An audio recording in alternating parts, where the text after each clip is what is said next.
திருவாசகம் என்ற திருமுறையின் பொருளை சிந்திப்பதற்கு இறைவன் திருவருள் குருவருள் நமக்கு கூட்டி வந்திருக்கின்றது. திருவாசகத்துக்கு பொருள் மாணிக்க வாசகரே முழுமையாக சொல்லவில்லை. அவர் காண்பித்தது நடராச பெருமானை காண்பித்து விட்டார், அவ்வளவுதான். வரிக்கு வரி பொருள் அவர் சொல்லவே இல்லை. மாணிக்க வாசகரே முற்படாத ஒரு காரியத்தை பிற்காலத்தில் எத்தனையோ பேர் முயன்றிருக்கிறார்கள். 1000 உரையாசிரியர்கள் உரை எழுதியிருக்கிறார். 1000 அறிஞர்கள் இதுக்கு சொற்பொழிவு கொடுத்திருக்கிறார்கள். அது தோண்ட தோண்ட வந்துக்கிட்டே இருக்கும். ஒருத்தரும் புதுசு புதுசாக ஏதாவது கண்டுபிடிச்சு சொல்லுவாங்க. இறைவன் திருவருள் உணர்த்துவது போல சொல்லுவார்கள்.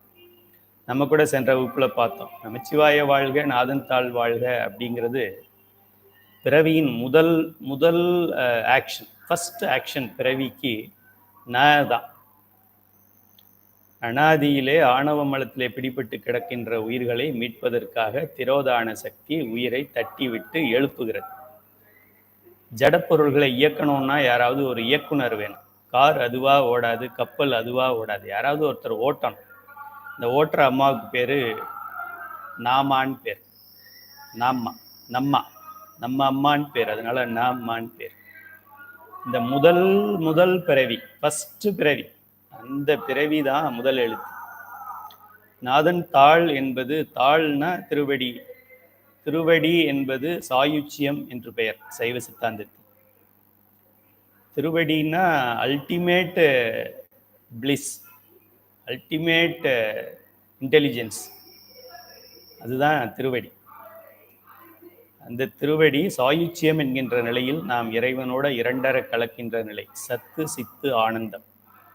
அதே இது நமச்சிவாய வாழ்க நாதன் தாள் வாழ்கன்னா, நமச்சிவாயன்னா சிவபெருமான் வாழ்க, நாதன் தாள் வாழ்கன்னா அவனுடைய திருவடி வாழ்க. அவனுடைய திருவடினா எங்க? அந்த நடராஜர் இதில் ஒரு கால் தூக்கிட்டு இருக்கோம், அதான் அவனுடைய திருவடி. அந்த திருவடி நிழலில் தான் நம்ம இருக்க போகிறோம். அப்படின்னா அந்த திருவடி நிழல் எவ்வளோ நேரம் இருக்கும்? காலையில் நிழல் கிழக்க இருக்குது, மேற்க வரும், மேற்க சூரியன் போனால் கிழக்க வரும். நடராஜருடைய திருவடி நிழலும் மாறிக்கிட்டு இருக்குமா? நம்மளும் அங்கங்கே காலையில் இந்த பக்கம், சாயங்காலம் அந்த பக்கம் இருக்கணுமா? இல்லை நம்ம தலைக்கு மேலே நிழல் இருக்குமா? அப்போ அவர் கால் அவ்வளோ பெருசாக இருக்குமா என்றெல்லாம் ஒரு உருவத்தை வைத்து நாம் சிந்திப்பது உண்டு. சித்தாந்தம் படித்திருந்தால் நமக்கு உருவம் தேவையில்லை, உண்மை தெரிந்துவிடும், அதனால உருவம் தேவையில்லை. ஆக நமச்சிவாய வாழ்க நாதன் தாழ் வாழ்க, இமை பொழுதும் என் நெஞ்சில் நீங்காதான் தாழ்வாழ்க. இறைவன் உயிர்களுடன் ஒன்றாயும் உடனாயும் இருக்கின்றான். அதான் இமை பொழுதும் என் நெஞ்சில் என்றால் ஒன்றாயும் உடனாயும் இருக்கும்போது எப்படி விலக முடியும்? மறந்தாதானே நினைக்கிறதுக்கு. இந்த லவ் பண்றவங்க அந்த சினிமாவில் லவ்வர் சொல்லுவான், அம்மா உன்னை நான் நினைக்கிறதே இல்லைம்மா அப்படின்னு சொல்லுவான். என்னை நினைக்கிறதே இல்லையா? அப்புறம் எதை நினைக்கிறா அப்படின்னு கேட்கும் அந்த பொண்ணு. நான் உன்னை மறந்தாதானே நினைக்கிறதுக்கு அப்படி சொல்லுவோம். அப்படின்னா என்ன அர்த்தம்? திருவாசகத்தை அவன் மொழியில சொல்றான்னு அர்த்தம். திருவாசகம் என்ன சொல்லுது? இமை பொழுதும் என் நெஞ்சில் நீங்காதான் தாழ்வாழ்க அப்படின்னு சொல்றத அந்த டீனேஜ் பையன் டீனேஜ் பொண்ணுகிட்ட அவனுக்கு தெரிஞ்ச ஒரு லாங்குவேஜில் சொல்றான்னு அர்த்தம். உன்னை மறந்தாதானே நான் நினைக்கிறதுக்கு அப்படின்னு சொல்லி. ஆக பெருமான் என்றும் நாம் அவனை திட்டினாலும், அவனை விட்டு ஒதுங்கினாலும், அவனிடம் கோபமாக இருந்தாலும், அவன் வேறு சமயத்தில் நாம் இருந்தாலும், நாம் புல்லாய் பிறந்தாலும் புழுவாய் பிறந்தாலும் இமை பொழுதும் நீங்காதான். இது நமக்கு தெரிஞ்சிருச்சு அப்படின்னா கோயிலுக்கு கூட போக வேண்டியதில்லை. அவன் நம்மகிட்ட நீங்காதவன் அப்படிங்கும்போது அப்புறம் அவனை தேடி ஏன் பாடல் பெற்ற தலத்துக்கு போங்க, ஜோதிர்லிங்கத்துக்கு போங்கன்னு போகணும்? அவன் தான் இங்கேயே இருக்கானே. ஆக இது ஒரு சித்தாந்த கருத்து தெரிந்தால்தான், ஒன்றாயும் உடனாயும் இறைவன் இருக்கின்றான்ங்கிறத எங்கேயாவது படிச்சிருந்ததான் இதுக்கு அர்த்தம் தெரியும். இல்லைன்னா என்ன தெரியும்? இமைப்பொழுதுனா நம்மளை விட்டு நீங்கவே மாட்டான்னு அர்த்தம் அப்படின்னு சொல்லிட்டு அப்புறம் தீட்டு நான் கோயிலுக்கு போகலன்னு சொன்னா என்ன அர்த்தம்?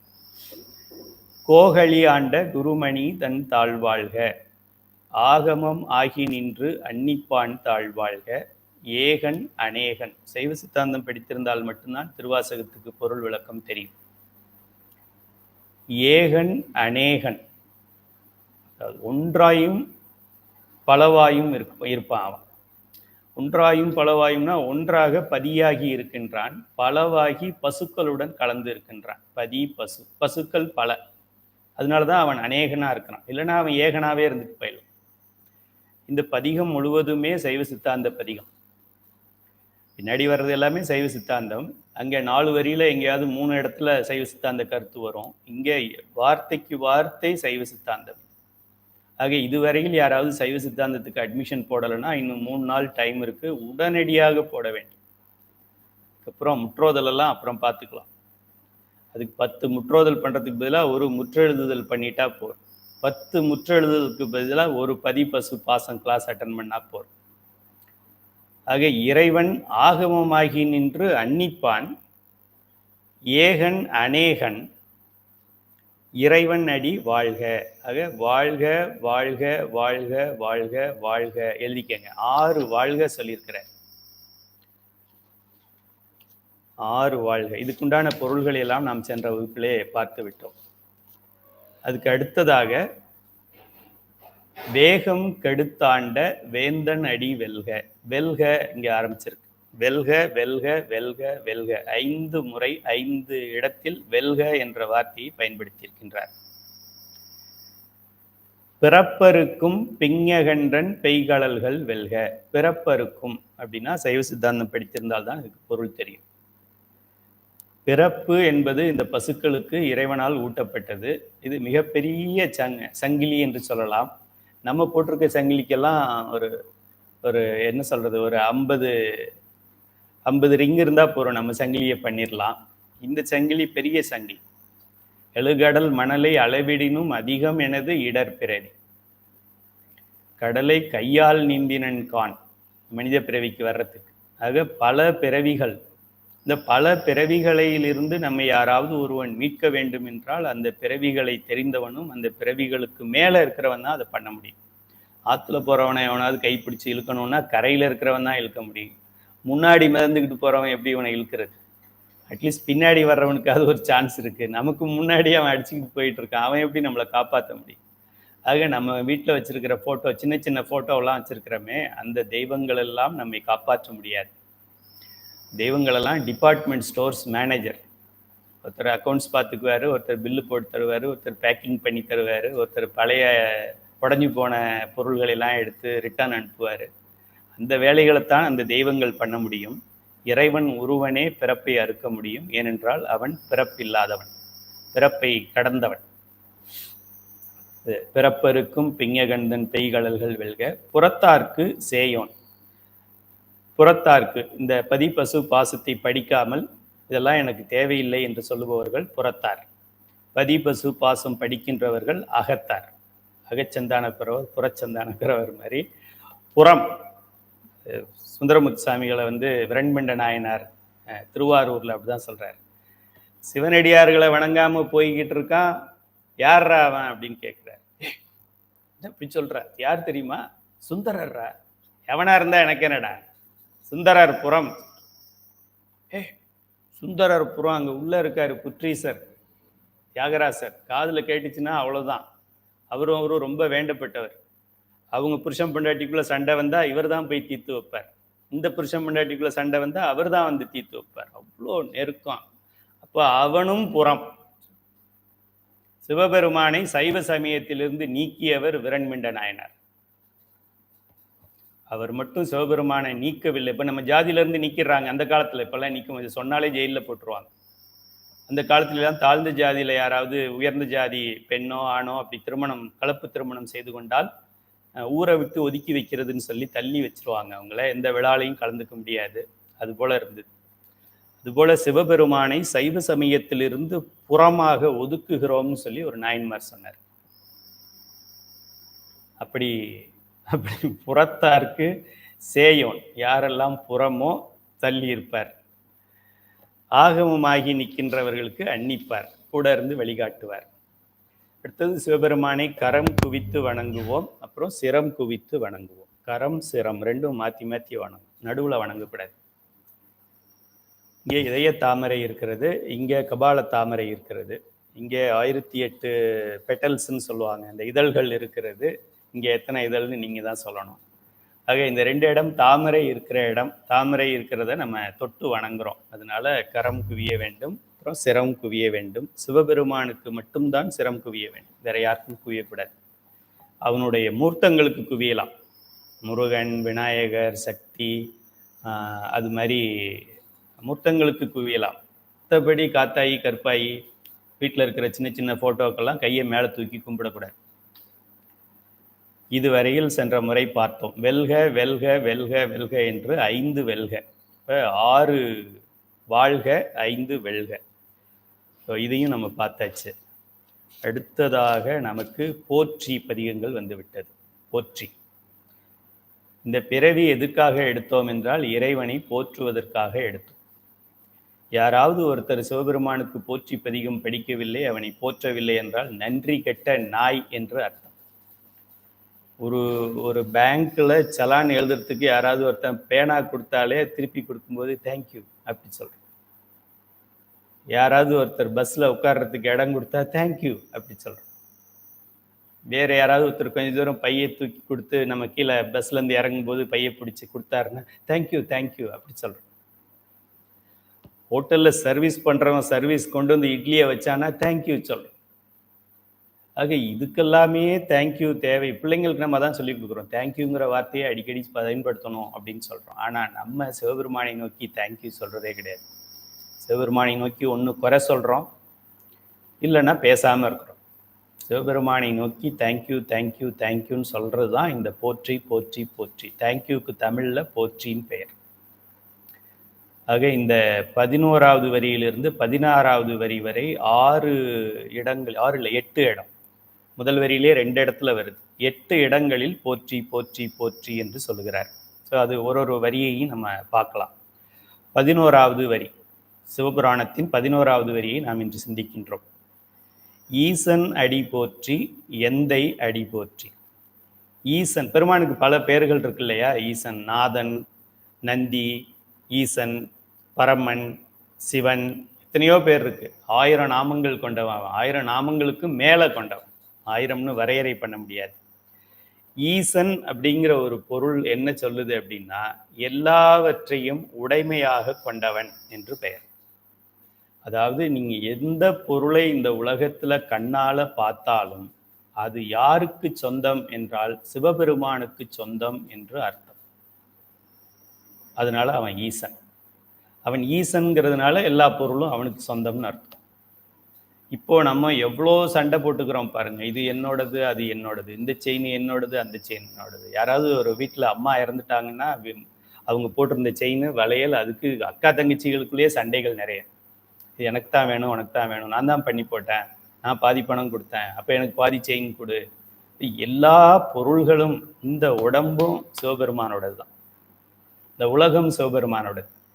பஞ்சபூதங்கள் சிவபெருமானோடது. பஞ்சபூதங்கள் சிவபெருமானோடதுன்னு சொல்லிட்டா அப்புறம் மற்றதெல்லாம் தனித்தனியாக சொல்ல வேண்டிய அவசியம் இல்லை.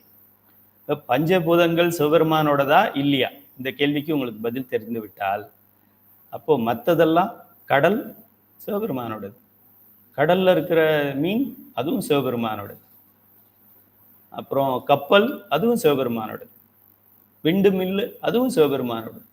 சிவபெருமானுக்கு அனைத்தும் உடைமை.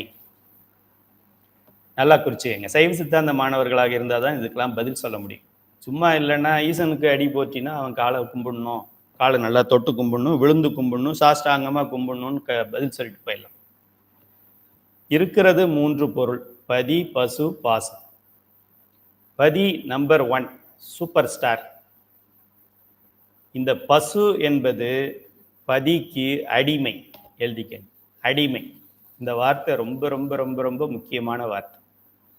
இந்த வார்த்தையை பல முறை நாம் சிந்திக்கணும், நமக்கு நாமே நினைவுபடுத்தி கொள்ள வேண்டும்.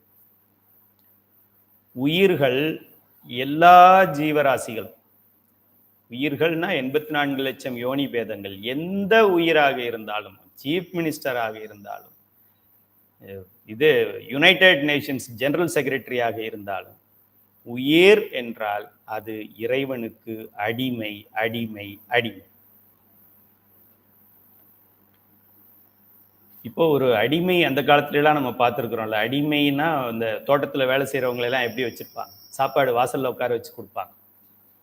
இவங்க நல்ல சாப்பாடு சாப்பிட்டு நேற்று நைட்டு மிச்சப்பட்ட பழைய சாப்பாட்டை அவங்களுக்கு கொடுப்பாங்க. அவன் சாப்பிட்டானா இல்லையா, டீ குடிச்சானா காப்பி குடிச்சானான்னு கேட்க மாட்டான். அவன் அடிமை. இன்னும் சினிமாவிலெல்லாம் பார்த்துருக்குறோம். அடிமைனா கல் இழுப்பாங்க, செயினை போட்டு கட்டி கல் இழுத்துருப்பாங்க. பாகுபலியிலலாம் அடிமைகளை வச்சுருப்பாங்க. பாகுபலின்னு தான் உங்களுக்கு புரியும். பாகுபலியில் அடிமைகளை எப்படி நடத்துவாங்க. அதுபோல சிவபெருமானுக்கு எல்லா உயிரும் அடிமை. சைவ சித்தாந்த ஆசிரியரும் அடிமை தான்.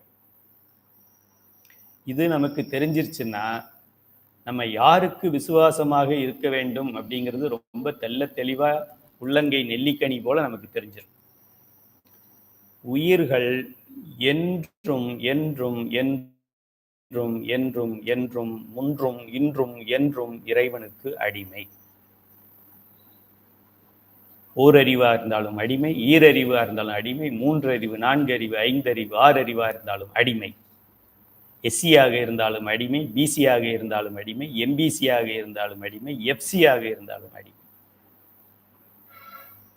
குண்டாக இருந்தாலும் அடிமை, ஒல்லியாக இருந்தாலும் அடிமை, ஆணாக இருந்தாலும் அடிமை, பெண்ணாக இருந்தாலும் அடிமை, அலியாக இருந்தாலும் அடிமை. நாம் இறைவனுடைய அடிமை. பதி தலைவன், உயிர்கள் அவனுக்கு அடிமை. அடுத்ததாக பதி பசு பாசம் என்று சொல்லக்கூடிய இந்த உலக பொருள்கள், பஞ்சபூதம், ஆகாயம், காற்று, நிலா, சூர்யா, சந்திரா, 9 கோள்கள், 11 கோள்கள், மார்ஸு, திங்கள், செவ்வாய், புதன், வியாழன், வெள்ளி, சனி, ஞாயிறு, ராகு, கேது அனைத்தும் இறைவனுடைய உடைமை. அந்த பொருளுக்கு சொந்தக்காரன் அவன்தான். இதுதான் அடிப்படை உண்மை. இப்ப என்ன சொல்றாரு, ஈசன் அடி அப்படின்னாக்க, ஈசன் என்கின்றவன் எல்லா பொருள்களையும் உடைமையாக கொண்டவன். எல்லா சொத்துக்கும் அவன் தான், அவனோட சொத்து தான், அப்படி வச்சுக்கலாம். இப்போ நம்ம நிலத்துக்கு எவ்வளோ சண்டை போட்டுக்கிறோம். நம்ம செவரு வச்சிருக்கிறோம், அவன் பக்கத்து வீட்டுக்காரனும் என் இடம் இங்கே இருக்குன்னு செவரு வைக்கிறான். அவன் செவரும் நம்ம செவரும் ஒட்டிக்கிட்டு இருக்கு. இந்த சண்டை தண்ணி நடுவில் லீக் ஆகுது. இப்போ இவன் க்ளோஸ் பண்ணுறதா அவன் க்ளோஸ் பண்ணுறதா நமக்கு தெரியல. அப்புறம் அந்த பிளாட் போடும்போது அதுக்கு ஒரு அடையாளத்துக்கு கல் வைக்கிறாங்க. அந்த கல்லே இருக்கிறது 4 இன்ச்சுக்கு 4 இன்ச்சு இவ்வளோ தானே இருக்கும் கல். அந்த கல்லில் இந்த பாதி வரைக்கும் இவனுக்கும், அது பாதி வரைக்கும் அவனுக்கும். சிவபெருமான் பார்த்துக்கிட்டே இருக்காருடே, அந்த கல், அந்த பக்கம் இருக்கிற பிளாட்டு, இந்த பக்கம் இருக்கிற பிளாட்டு, அவன், நீ, உங்க அப்பன், தாத்தன் எல்லாம் எனக்கு சொந்தம்டாச்சு. முட்டாப்பை. அதனால் பெருமானுக்கு ஈசன் என்ற பெயர். ஈசன் என்றால் எல்லாவற்றிற்கும் சொந்தக்காரன். அவன் தான், அவனுடைய ப்ராப்பர்ட்டி தான் மற்ற எல்லாமே. ஆக சிவபெருமானுக்கு ஒரு தங்க கொலுசு பண்ணி போடலாமா அப்படின்னா யோசிக்கவே கூடாது, பண்ணி போட்டுறணும். இதுவும் அவன் ப்ராப்பர்ட்டி, அதுவும் அவன் ப்ராப்பர்ட்டி. அவன் ப்ராப்பர்ட்டி அவன்கிட்ட கொடுக்கறதுக்கு என்ன நம்ம கஷ்டம். ஆக உடைமை எழுதிக்கங்க. பதி தலைவன், பசுக்கள் அடிமை, பாசம் உடைமை, பெருமானுடைய உடைமை பொருள். இது மூன்றையும் கொண்டவன் ஈ ச இன். பதி பசு பாசம், இவனுக்கு பேரு ஈசன் என்று பெயர். எந்தை, எந்தை பெருமான். எந்தைன்னா என் தந்தை, எம் தந்தை, என் தந்தை, எந்தை. ஆக தந்தை, நமக்கு சிவபெருமான் தந்தை. இதுக்கு பேரு சற்புத்திர மார்க்கம் என்று சொல்லுவார்கள். திரு ஞான சம்பந்தர், எல்லாமே சைவ சித்தாந்தம் தான். இதுல எந்தைன்னா எங்க அப்பா, இதுதான் திருமுறை விளக்கம். எந்தை என்றால் என் தந்தை. என் தந்தை என்றால் இறைவனோட உயிர்கள் கொள்கின்ற உறவு என்னவோ அதில் ஒன்று குழந்தை உறவு. இறைவன் தகப்பன், அம்மா, அப்பா என்ற நிலையிலும், நாம் எல்லாம் பிள்ளைகள் என்ற நிலையிலும் நம்மை சீராட்டி பாராட்டி வளர்க்க வேண்டியது அவங்க கடமை என்பதும், நாம் அவர்களுக்கு திரும்ப கைமாறு செய்ய வேண்டும், அவங்க சொல்றபடி நம்ம வாழணும் என்பதும் இதை வாழ்ந்து காட்டியவர் திரு ஞான சம்பந்தர். ஆக இந்த எந்தை என்று சொல்லுவது என் தந்தை என்ற பொருளை குறிக்கின்றது. இதை சற்புத்திர மார்க்கம் என்று சொல்லுவோம், அல்லது குழந்தை மார்க்கம் என்று சொல்லுவோம். மார்க்கம் அப்படிங்கிற வார்த்தையை நம்ம எடுத்து விட்டாலும் திருஞான சம்பந்த பெருமான் நமக்கு வாழ்ந்து காட்டிய நெறி இதுதான். அதாவது உயிரும் இறைவனும் என்ன உறவு அப்படிங்கிறது தான். ஞான சம்பந்த பெருமான் அவருடைய பாடல்கள், பதிகங்கள் எல்லாமே எந்தையே, அப்பன் அப்படிதான் இருக்கும். இவர் நாவுக்கரசர் வாழ்ந்து காட்டிய நெறி, அவரோட தாசன். அதான் முன்னாடி நம்ம பார்த்தது. எல்லா பொருள்களுக்கும் உடைமை அவன் தான். அவன் ஈசன், அதனால நம்மளாம் தாசன். தாசன் என்கின்ற அவன்கிட்ட வேலைக்காரன் அர்த்தம். அவன் முதலாளி, நம்ம வேலைக்காரன். இது எங்கிருந்து வருது? எல்லா உயிர்களும் இறைவனுக்கு அடிமை அப்படிங்கிற ரூல்ல இருந்து இது வருது. தாசன் அப்படிங்கிறது வருது. ஏன் நம்ம தாசனா வேலை செய்கிறோம்? அடிமைங்கிறதுனால தாசன் வேலை செய்கிறோம். இல்லைன்னா நம்ம அவனை ஆர்டர் பண்ண ஆரம்பிச்சிடும். டே நீ தாண்டா தாசன், நான் எஜமான்டா அப்படின்னு சொல்ல ஆரம்பிச்சிடும். உயிர்கள் என்றும் அடிமை. இதை வாழ்ந்து காட்டியவர் நாவுக்கரசர். இதுக்கு பேர் தாச மார்க்கம் என்று பெயர். அடுத்ததாக சக என்று சொல்வார்கள், ஃப்ரெண்ட்ஷிப். அந்த சகம் நமக்கு வாழ்ந்து காட்டியவர் சுந்தரமூர்த்தி சுவாமிகள். அதுக்கப்புறம் ஞான மார்க்கம், எல்லாம் ஒன்று அப்படின்னு கலந்த மார்க்கம் நமக்கு வாழ்ந்து காட்டியவர் நம்மளுடைய கடந்த ஒரு வாரமாக அவரையே நினைத்து கொண்டு பேசிக்கொண்டு பாடிக்கொண்டு பார்த்து கொண்டு இருக்கின்றோம், மாணிக்கவாசக பெருந்தகை. இறைவன் என்பது தலைவன், உயிர்கள் என்பது தலைவி. அந்த அடிப்படையிலே இரண்டும் ஒன்றோடு ஒன்று கலந்து, தலைவன் எது தலைவி எதுன்னு தலைவன் தலைவிக்கே தெரியாத ஒரு நிலை. தலைவனுக்கு தெரியும், தலைவிக்கு தெரியாது. தலைவி தலைவியாகவும் நினைச்சுக்கலாம், தலைவி தான் தான் தலைவன் என்றும் நினைத்து கொள்ளலாம். அந்த அளவுக்கு இரண்டர கலக்கின்ற ஒரு நிலை இது. மகாபாரதத்துல பார்த்தீங்கன்னாக்க ராமனும் சீதை, ராமன் சீதை. ராமன் என்ன? பதி. சீதை என்ன? பசு. அந்த உறவை அவங்க வாழ்ந்து காமிக்கிறதுக்கு தான் மொத்த ராமாயணம். அது வால்மீகியா இருந்தாலும் கம்ப ராமாயணமாக இருந்தாலும் பதிக்கும் பசுக்கும் இருக்கின்ற உறவு, அதில் வருகின்ற பிரச்சனைகள், அதை அந்த பதி பசு எப்படி சால்வ் பண்ணுறாங்க. எப்படி மாணிக்கவாசகருக்கு அருள் கொடுத்துட்டு திருப்பெருந்துறையில் விட்டுட்டு தில்லைக்கு வர்ற வரைக்கும் நடுவில் விட்டுட்டு போயிட்டார். நம்ம ஊர்ல எல்லாம் கல்யாணம் பண்ணிட்டு மாப்பிள்ளை கேம்ப் சிங்கை அப்படின்னு சிங்கப்பூர் போயிடுவார், மலேசியா போயிடுவார், அரேபியா போயிடுவார் சம்பாதிக்கிறதுக்கு. அதுபோல் சிவபெருமான் விட்டுட்டு போயிட்டார். விட்டுட்டு போனப்போ மாணிக்கவாசகர் என்ன கஷ்டப்பட்டாங்களோ அங்கே ராமபிரான் விட்டுட்டு போகல. ராவணன் கடத்துனதுனால சீதை ராமனை பிரிந்து இதே மாணிக்கவாசகர் பட்ட கஷ்டத்தை தான் அங்கே சீதை அம்மாள் பெற்றுக்கொண்டிருந்தார். அப்படிப்பட்ட இந்த நிலைக்கு தந்தை எது? தலைவன் தலைவி உறவு. ஆக நம்ம செக் பண்ணிக்கணும். நம்மளே பார்த்துருப்போம், சில நாளில் நம்ம ஃப்ரெண்டு மாதிரி பேசிக்குவாங்க, சும்மாரியா இதே வேலை இருக்கு அப்படின்னும் பேசுகிற பக்தர்கள் உண்டு. இறைவன் என்ன சொல்றாரோ அதான், அவன் நம்ம அடிமை அப்படின்னு நினைக்கிற நிலையும் உண்டு. ஒருத்தருக்கே நம்ம வாழ்க்கையிலேயே சில வருஷங்கள் அப்படி இருந்திருக்கு, சில வருஷங்கள் இப்படி இருக்கு, சில நாட்கள் இப்படி இருக்கு, பல நாட்கள் இப்படி இருக்கு, மாறி மாறியும் இருக்கிறதுக்கு வாய்ப்பு இருக்கு. ஆக இறைவன் நம் தந்தை அப்படிங்கிறதையும் நம்ம மறந்துடக்கூடாது. 12வது வரி, தேசன் அடி போற்றி சிவன் சேவடி போற்றி. பெருமானோட பேரெல்லாம் தனித்தனியா நோட் பண்ணிக்கிட்டே வாங்க. ஈசன் ஒரு பேரு, எந்தை ஒரு பேரு, தேசன் ஒரு பேரு, சிவன் ஒரு பேரு. நமக்கு கிட்டத்தட்ட இதுலயே ஒரு 50 பேர் வந்துடும் போல் இருக்கு. தேசன் என்றால் தேசன், நல்ல தேஜஸ்ன்னு சொல்றோம்ல, அப்படி சொன்னதான் நமக்கு புரியும். தமிழ்ல சொன்னா புரியாது, வடமொழியிலையும் இங்கிலீஷ்லையும் சொன்னாதான் நமக்கு புரியும். நல்ல தேஜஸா இருக்காங்க ஐயா, கண்ணில் ஃபேஸ்ல தேஜஸ் தெரியுது அப்படிலாம் நம்ம சொல்றோம். தேஜஸ், அந்த தேஜ்னா என்ன? ஒளி. அதுதான் நம்ம தமிழ்ல தேசுன்னு சொல்றோம். ஜெய ஜெய போற்றிங்கிறத நம்ம சய சய போற்றி, ஜோதியே அப்படிங்கிறத சோதியே. இப்போ தேஜு அப்படிங்கிறத தேசு அப்படின்னு நம்ம சொல்றோம். தேசு என்றால் ஒளி என்று பொருள். தேஜ் வடமொழியில தேஜ், நமக்கு தமிழ்ல தேசு என்றால் ஒளி என்று பெயர். அப்போ தேசுனா ஒளி, தேசன்னா ஒளி வடிவானவன் பெயர். அருட்பெரும் சோதி, அருட்பெரும் சோதி, பெரும் சோதி, சோதி பெரும் சோதி, அருள் சோதி, அருள் பெரும் சோதி. இத்தனை இருக்கு பாருங்க இதுல. ஆக இறைவன் சோதியே சுடரே சுழொளி விளக்கே சுரிகுழல் பனை மூளை மடந்தை. சோதியே சுடரே. அதுபோல சோதி ஜோதி வடிவினன் அப்படிங்கிறது தான் தேசன் சொல்றோம். தேசம்னா அவன் தேசம், இந்தியாவுக்கு தலைவன், தென்னாடுடைய சிவனையை போற்றி அப்படின்னு நினைக்கக்கூடாது. தேஜஸ், தேஜ், தேசு என்றால் ஒளி, தேசன் என்றால் ஒளி, ஒளி வடிவினன் என்று பெயர். அதனாலதான் அவனை நம்ம கரெக்டா சொல்ல முடியும். 36 தத்துவங்களையும் தாண்டி மேலே போய் அவன் என்னவா இருப்பான்னா அருட்பெருஞ்சோதியாக இருப்பான். அது நம்ம விவரிக்க முடியாது. ஆக தேசன் அடி போற்றி. அடுத்தது சிவன் சேவடி போற்றி. சிவன்னா செம்பொருள் என்று பொருள். சிவம், சிவம்னாலே நமக்கு மங்களம்னு பெயர். மங்களம்னா என்ன? இன்பத்தை தருவதுன்னு பேர். அதான் மங்களம் பாடுறோம் நம்ம.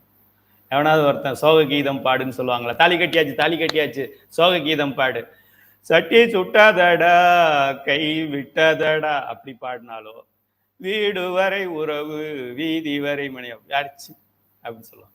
எல்லாம் மங்களமா பாடு, பல்லாண்டு பல்லாண்டு வாழ்க அப்படி பாடு அப்படின்னு சொல்லுவாங்க. அதுபோல சிவம் என்றால், சிவன் என்றால் மங்களம் என்று பெயர். மங்களம் என்றால் என்ன அர்த்தம்?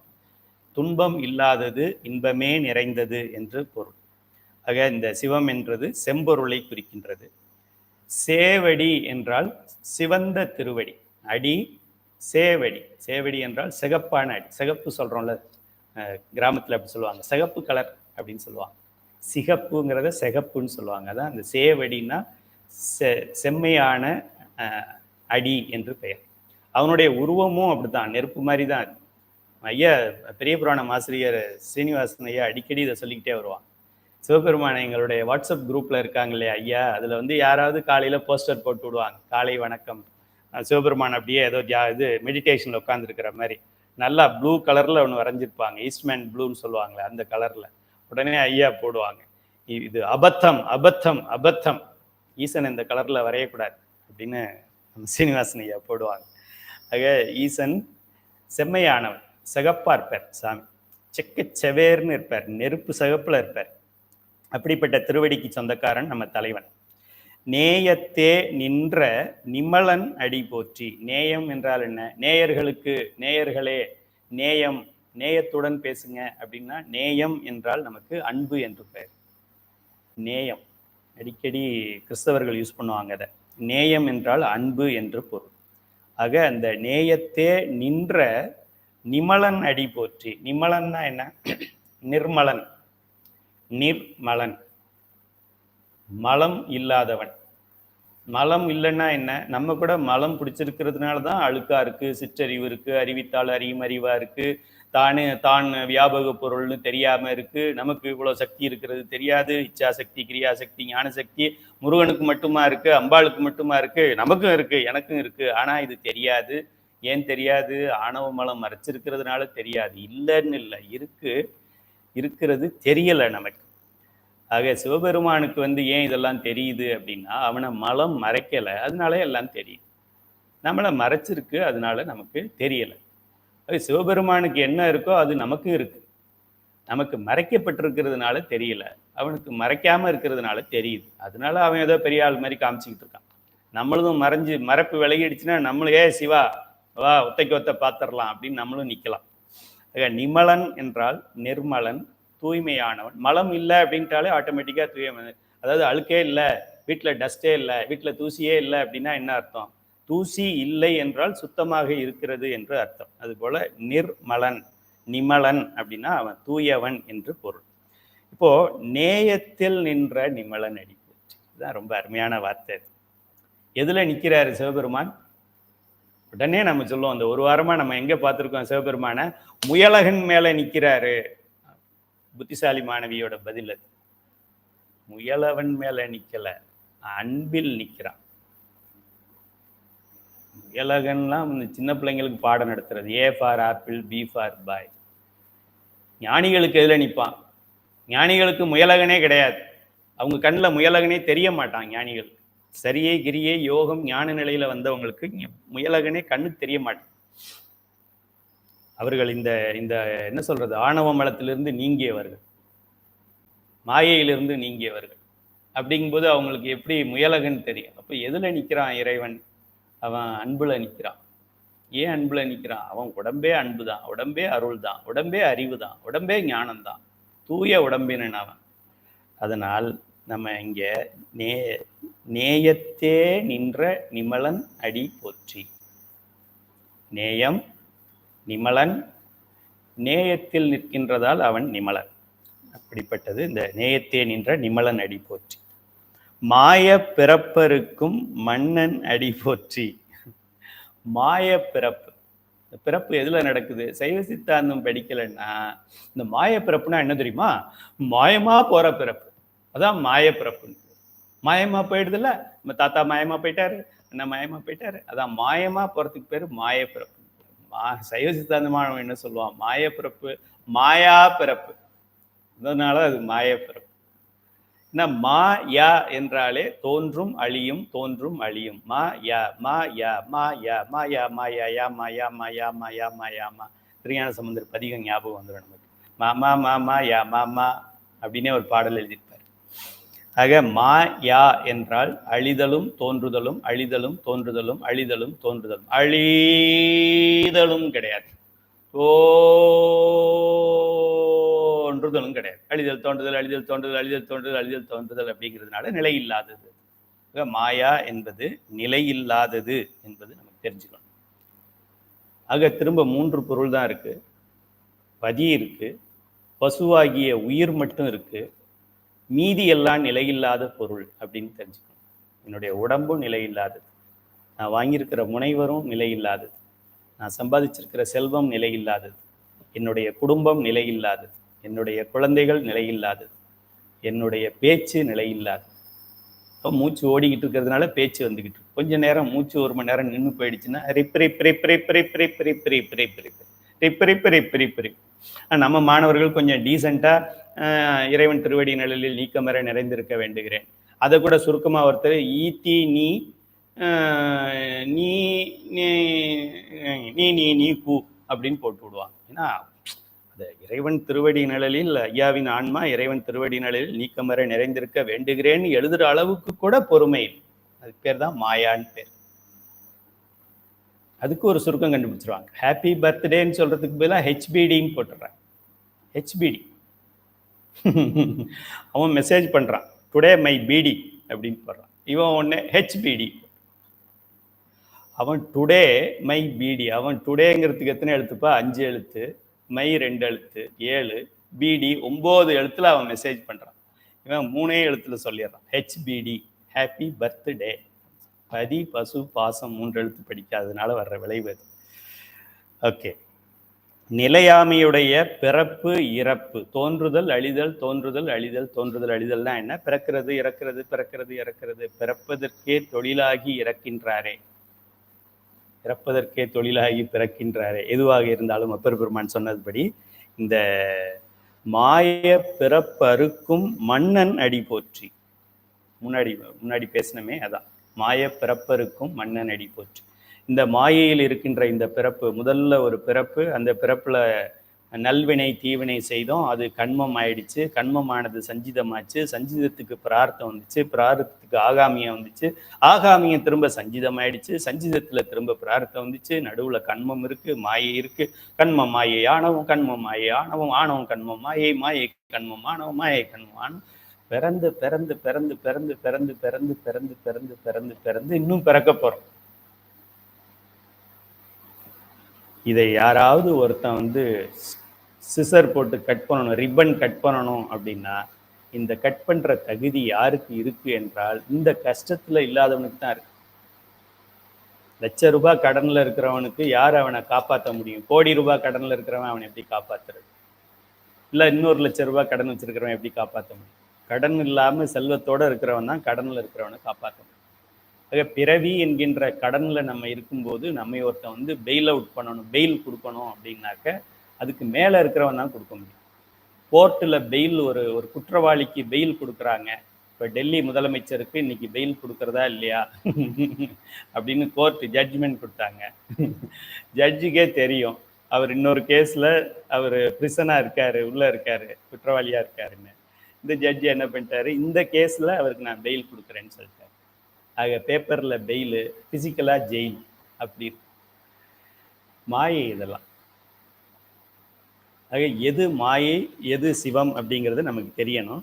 இந்த பிறப்பு சங்கிலியை அறுக்க வேண்டும். இப்போ குற்றவாளி, இப்போ நம்ம டெல்லி முதலமைச்சர் அவரே வந்து நாளையிலேருந்து நான் பெயில் கொடுத்துக்கிறேன்னு சொல்ல முடியுமா? தமிழ்நாட்டில் ஒரு மினிஸ்டர், என்ன மினிஸ்டர் அவர், எலக்ட்ரிசிட்டி மினிஸ்டர், சாராயக்கடை மினிஸ்டர் இருந்தார். அவர் 47 முறை பெயில் கேட்டிருக்காரு, இன்னும் பெயில் கொடுக்கல. நானே பெயில் கொடுத்துக்கிறேன்னு சொல்ல முடியுமா? இவருக்கு பெயில் கொடுக்கறதா இல்லையான்னு இவருக்கு மேலே இருக்கிற ஒருத்தன் தான் முடிவு பண்ணணும். இவர் மினிஸ்டர், இவருக்கு கீழே மாவட்ட செயலாளர் இருக்காங்க, வட்ட செயலாளர் இருக்காங்க, ஒன்றிய செயலாளர் இருக்காங்க. ஒன்றிய செயலாளரை கூப்பிட்டு எனக்கு பெயில் கொடுப்பா அப்படின்னா கொடுப்பாங்களா? அப்படின்னா அவர் உள்ளே போயிருக்க மாட்டார். மேலே இருக்கிறவன் தான் பண்ண முடியும். எல்லாருக்கும் மேலே அவன் இருக்கான், அவன் தான் இருக்கான். அவன் மட்டும்தான் அந்த பிறப்பையா இருக்க முடியும். நல்லா தெரிஞ்சுக்கங்க. அதனால எந்த கட்சிக்கு ஓட்டு போடணும் அப்படிங்கிறத தெளிவாக தெரிஞ்சுக்கணும். கருப்பு கட்சிக்கு போடலாமா, சிகப்பு கட்சிக்கு போடலாமா, பச்சை கட்சிக்கு போடலாமா, வெள்ளை கட்சிக்கு போடலாமா, சிவ கட்சிக்கு போடணும். கடவுள் உண்டு என்கின்ற கட்சிக்கு போடணும். கடவுள் இல்லை என்கின்ற கட்சிக்கு போடக்கூடாது. ஜாதி இரண்டொழிய வேறு இல்லைன்னா என்ன அர்த்தம்? கடவுள் இல்லைன்னு சொல்றவன் ஒரு ஜாதி, கடவுள் உண்டுன்னு சொல்றவன் ஒரு ஜாதி. சிவன் கிருஷ்ணன் எல்லாம் கிடையாது, அல்லாவும் இயேசுவும் உண்டு அப்படின்னு சொல்றவன என்னன்னு சொல்ற? அவன் நம்மளை முட்டாளாக்குறான்னு அர்த்தம். சீரார் பெருந்துரை நம் தேவன் அடி போற்றி. சீராகிய சீர்வரிசையெல்லாம் கொடுக்குறோம்ல, இது போல சீர் கொடுக்கறது எதுக்கு? ஒரு பெண்ணை கல்யாணம் பண்ணி கொடுக்குறோம், ஏதோ ஒரு ஃபங்க்ஷன் அப்படின்னா சீர் கொண்டு வரோம். எதுக்கு சீர்னா என்ன? சிறப்பு. சீரும் சிறப்புமாக வாழ வேண்டும் சொல்கிறோம். பெண்ணுக்கு எதுவுமே கொடுக்காம சும்மா அந்த பொண்ணு இருக்கு கூட்டிகிட்டு போப்பா அப்படின்னு சொன்னா ஏசுவாங்க. நம்ம ஊரில் பொண்ணை சும்மா கட்டி கொடுத்தான், சும்மா அனுப்பி விட்டாங்க அப்படின்னு சொல்லுவாங்க. அதனால கட்டில் படுக்க அது இது அவங்க பாவம் சிங்கிள் பெட்ரூம் வீட்டில் வாடகை எடுத்திருப்பான். இங்கே லாரியில் ஏற்றிட்டு போகிறத அங்கே கொண்டு போகவே முடியாது. அந்த மாப்பிள்ளையும் பொண்ணுமே சொல்லிடுவாங்க, இதெல்லாம் இங்கேயே வச்சுக்கோங்க, நாங்கள் முதல்ல பொழப்பை பார்க்குறோம், வீடு கட்டின பின்னாடி எடுத்துகிட்டு போகிறோம் அப்படின்னு சொல்லிடுவாங்க. சில இடங்களில் மண்டபத்துக்குள்ளேயே அதை கொண்டு போக முடியாது, அதனால ரோட்லேயே வச்சு ஒரு சாமியானா போட்டுருவாங்க. இன்னொரு மண்டபங்கள் இந்த நாட்டுக்கோட்டை அவங்க மண்டபத்துலலாம் 2 ஹால் வச்சுருப்பாங்க. ஒரு ஹால் சீர்வரிசை வைக்கிறதுக்கு, ஒரு ஹால் கல்யாணம் பண்ணுறதுக்கு, இன்னொரு ஹால் சாப்பிட்றதுக்கு. மொத்தம் 3 ஹால் வச்சுருப்பாங்க. அதுபோல் சீரார் பெருந்துரை, திருப்பெருந்துறை எப்படிப்பட்ட இடம் என்றால் சீரார் பெருந்துறை, சிறப்பு பொருந்திய திருப்பெருந்துறை என்று பெயர். இது அந்த ஊரோடைய பெருமையை சொல்லுகிறார். ஏன் சீரார் பெருந்துறை? சிவபெருமான் வந்து நடந்து காத்திருந்து கூப்பிட்டார். இவர் போய் 1/2 மணி நேரம் வெயிட் பண்ணி டாக்டரை பார்க்க போறோம், அப்பாயின்மெண்ட் வாங்கிட்டு போனாலும் 1/2 மணி நேரம் வெயிட் பண்ண வேண்டியது இருக்கு. சும்மா சளி டாக்டர், அதுக்கே டாக்டருக்கு 1/2 மணி நேரம் வெயிட் பண்ண வேண்டியது. அங்கே என்ன நடந்தது? சிவபெருமான் வந்து அடியார் திருக்கூட்டத்தோடு அவர் வெயிட் பண்ணிட்டு இருக்கிறார் இவரை பார்க்கறதுக்கு. அதனால அது சீரார் பெருந்துரை நம் தேவன் அடி போற்றி. நம் தேவன் திருப்பெருந்துறைக்கு ஏன் வந்தாரு? அவர் ஸ்ரீலங்கா போயிருந்திருக்கலாம், வேறு நல்ல பெரிய பெரிய நாடெல்லாம் இருக்கு, நம்ம மாலாமா இருக்காங்க, சுவிட்சர்லாந்து போயிருக்கலாம், ரொம்ப பெரிய கோடீஸ்வர நாடு, யூகே போயிருக்கலாம், ரூபன் அம்மா இருக்காங்க, கனடா போயிருக்கலாம், ரூபன் இருக்காங்க, ராஜிமா இருக்காங்க யூஎஸ்ல, அவங்க போயிருக்கலாம், மலேசியா போயிருந்திருக்கலாம், அமினியம்மா இருக்காங்க. அங்கேயெல்லாம் போகாம திருப்பெருந்துறைக்கு வந்திருக்கான். உங்க எல்லாரை விட திருப்பெருந்துறைக்கு பக்கத்துல இருக்கிறது நான் தான், நானே போறதில்லை. சீரார் பெருந்துறை என்றால் சிறப்பு பொருந்திய திருப்பெருந்துறையில் நம் தேவன் அடி போற்றி. சிவபெருமான் சுந்தரர் சொல்றாரு, நம் தமர் ஊரன் என்றான். சுந்தரமூர்த்தி சுவாமிகள் வரும்போது அங்க இருக்கிற முனிவர் கேட்கிறாரு, யாரு இவன், என்ன இவ்வளவு தடபுடலா இருக்கு, எனக்கு கூட இப்படி இல்லை, நான் தான் இங்க முதல் மந்திரின்னு நான் நினைச்சுக்கிட்டு இருக்கிறேன், இவன் யாரோ புது கட்சியிலேருந்து ஒருத்தன் வர்றான், அவனுக்கு இவ்வளோ வரவேற்பு கொடுக்குறீங்களே அப்படின்னு அவரே ஆச்சரியத்தில் கேட்குறாரு, யார் இது அப்படின்னு கேட்குறாரு. தெரியல? நம்தமர் ஊரன் என்றான் நொடித்தான் மலை உத்தாமனை. நம்மாலியா தெரியல உனக்கு, போ போ அப்படின்னு சொல்லிட்டார். அதுபோல இவர் நமக்கு இங்கே அருள் செய்ததால் நம் தந்தை, நம்முடைய கடவுள் தேவன், தேவன்னா கடவுள், இன்னொரு பேர் எழுதிக்கங்க, தேவன், கடவுள், ஈசன், எத்தனை பார்த்தோம், எந்தை, இன்னொரு ஒரு வரியிலையும் 2 சிறப்புகளை சொல்லிக்கிட்டே வர்றார். ஆராத இன்பம் அருளும் மலை போற்றி. சத்து சித்து ஆனந்தம், சச்சிதானந்தம் யாருக்கிட்ட இருக்கு? சச்சிதானந்தம்னு ஒருத்தனுக்கு தான் பேர்.